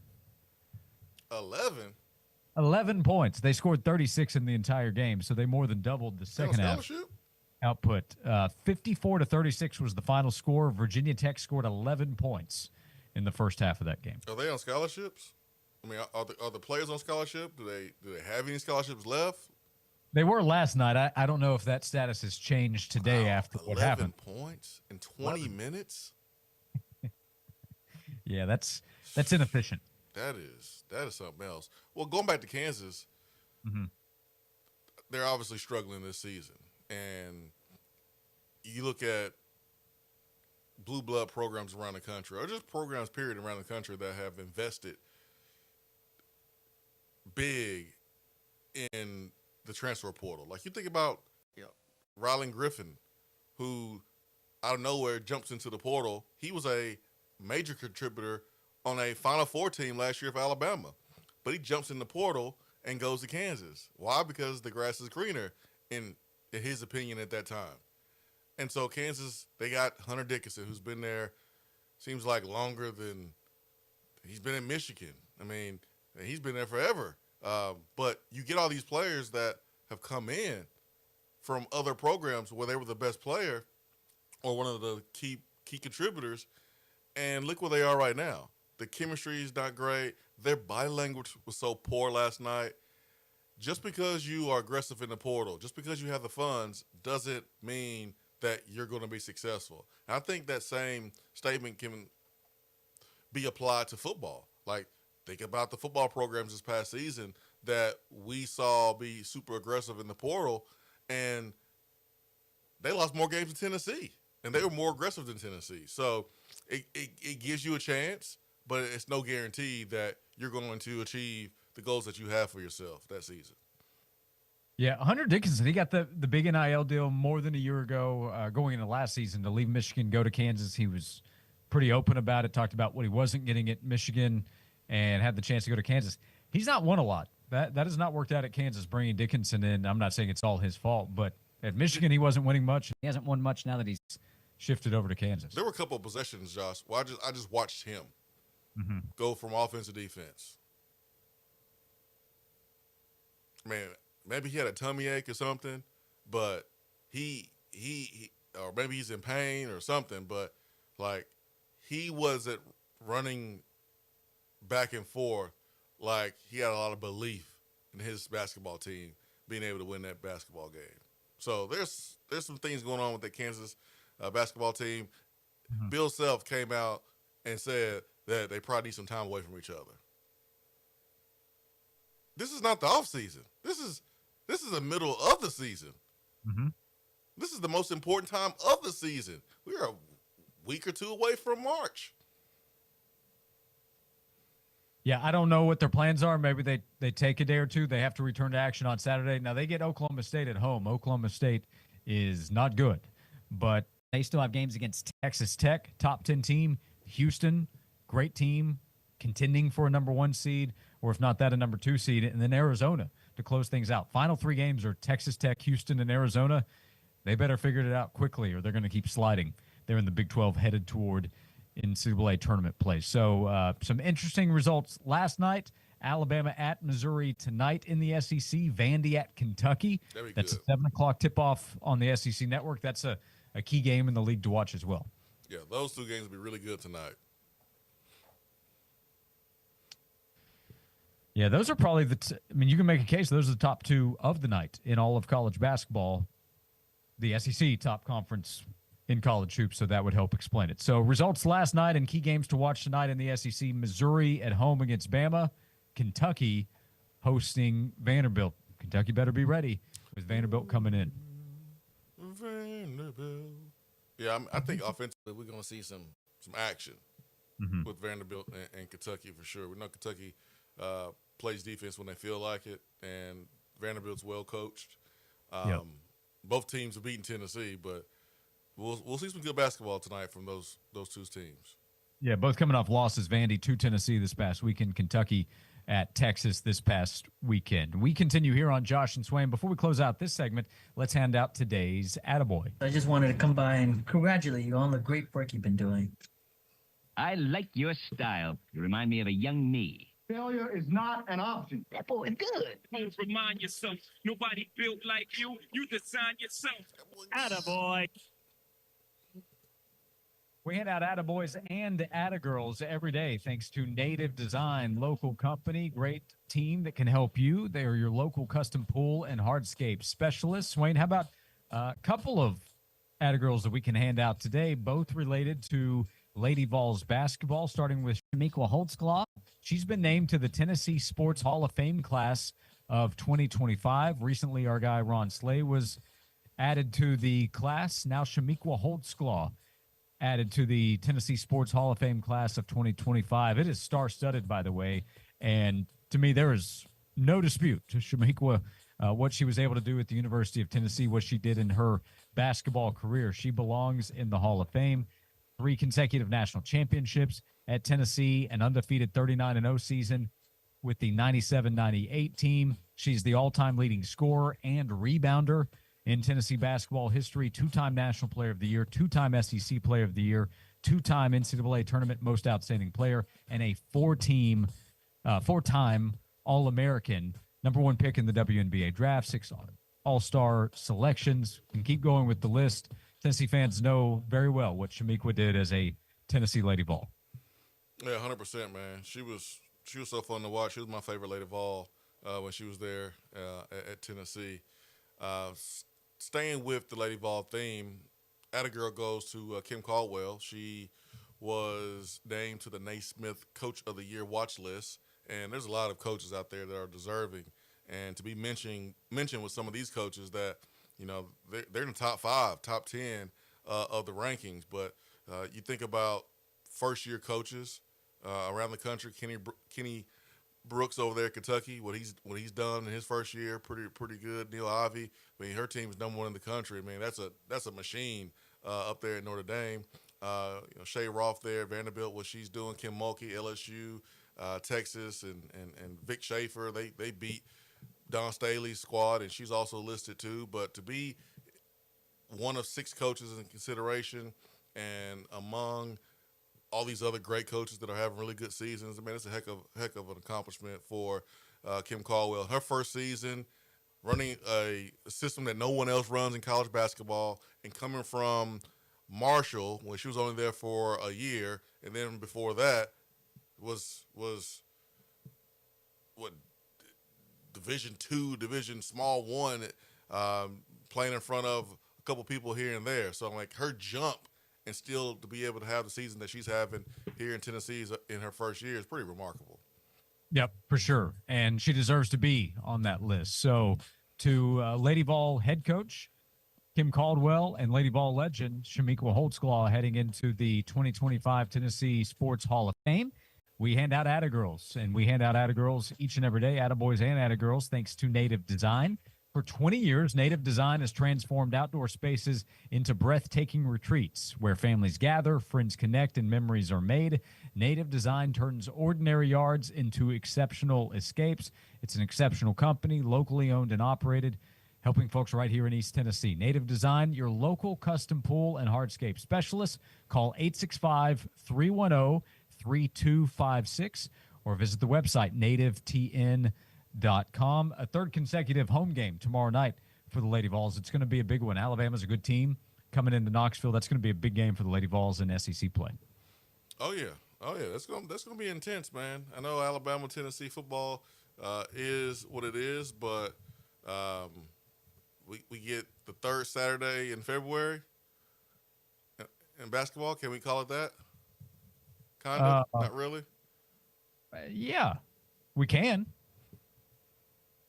Yeah, let's call it that. And Alabama, there's a player on their team that is familiar with Knoxville, Tennessee, and the Lady Vol program, and Zay Green. Remember, she played here as a freshman, so she's transferred a couple times. She's at Alabama now, and she's a senior, and so we'll see Zay Green, former Lady Vol. Big game, big stretch coming up for the Lady Vols and the men's basketball team with two and a half weeks to go in the regular season. Both teams with big aspirations for the postseason as well. We continue on Josh and Swain. We have one segment to go. We'll wrap things up. Power poll to close things out. We'll get you to Tyler and Will at 3 o'clock on the sports animal side. Another segment to go as well on AM 640, the Sports Monster in the Tri-Cities, right here on Josh and Swain.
donation, $8 can sponsor a child for a full month.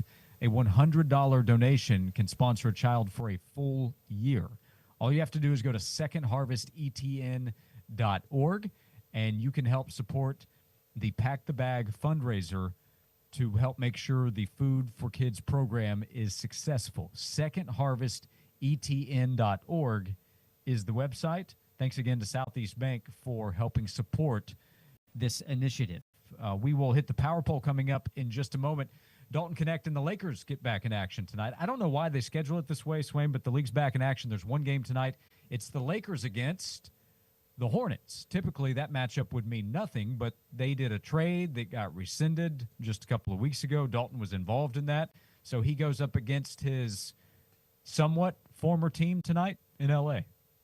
I mean, does Dalton play a lot, or Dalton sits a lot? Does Dalton play, and because it's Charlotte, shoots the lights out? I mean, he shot the ball pretty good there in San Francisco at the All-Star game. Like, what kind of performance will we see with Dalton Connect with all those emotions stirred up from a couple days ago when the Lakers tried to trade him to the Hornets? Yeah, I don't know. I'm not 100% sure. I don't know that LeBron is playing. I think that status is still to be determined for tonight. So that could affect, I don't know, maybe Dalton's minutes going into this game. Part of the thought is the Hornets aren't very good, so you can get LeBron a little more extended rest. It's also typically when you go up against your former team, you want to get a little payback, but the Hornets actually wanted Dalton. They didn't want him to go back to L.A. Yeah. So it's an odd dynamic. It is.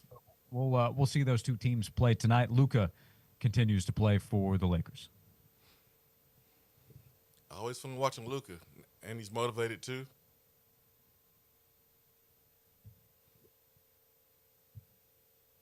Yep, I don't know. And Mark Williams, is he playing tonight? I guess I should have looked that up before bringing up his name for the matchup. But he had a longer stay away from the Hornets after the trade was rescinded because he was going back to an organization while they put out an official statement saying, hey, we can't wait to have him back. The other team aggressively tried to take him from us. They also went to the league and said, yeah, we still want this trade to go through. We don't actually want him back. Yeah, Dalton proven that he has more mental toughness, I guess. I don't know. It's sports weird. It's a weird league, and that's about as weird of a situation as we've seen recently. Well, I don't know. The Mavs situation's weirder, but this is probably a close second. Yeah, for sure. So they're back in action tonight. Swain, I won't see any of it live. It's 10 o'clock tip-off, but Lakers against the Hornets. And so Joel, I guess, were they not going to have any games? This is a rescheduled game, so they plugged it in to tonight. Man, it's a long All-Star break. They're off for almost a full week around the league, except for the Lakers and the Hornets. So 10 o'clock tonight, Lakers 32-20 against the 13-39 Charlotte Hornets. We close out today's show with the power poll. Captain, we're losing power in the warp engine. Nuclear power plant. What's up? I'm Kenny Powers. Don't know the power of the dark side. I have the power! Great power comes great responsibility. Full power, Mr. Scott.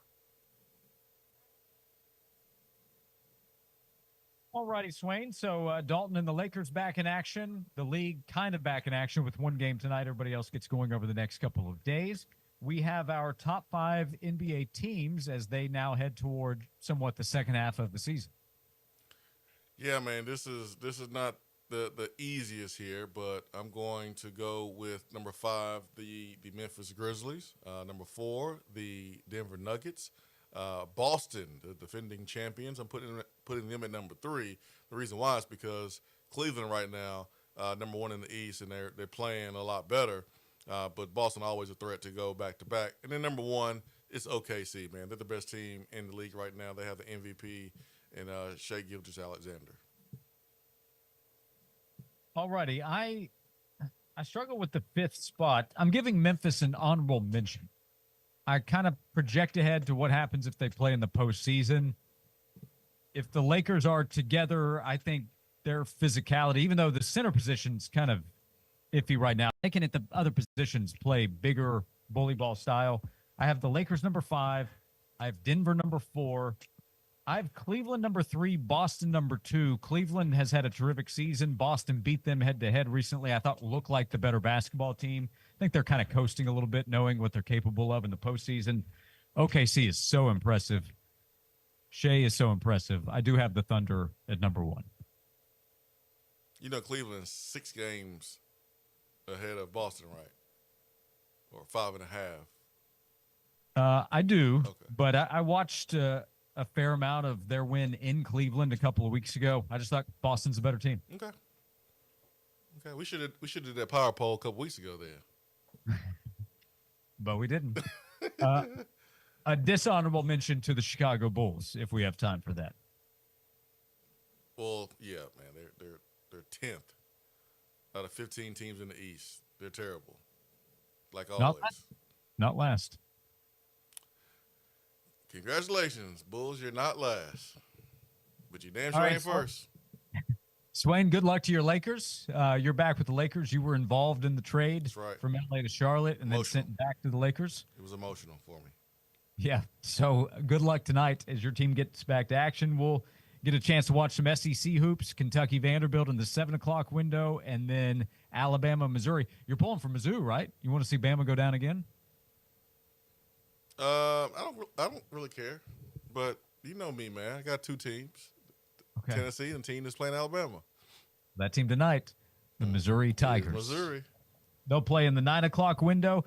Tomorrow, Josh and Swain, the show will be set up in Maryville at the Bed Store, bedstore.com to find a location near you. Find us in Maryville tomorrow. Thank you for hanging out today. Stay safe out there, and don't forget Second Harvest Food Bank of East Tennessee, the website secondharvestetn.org.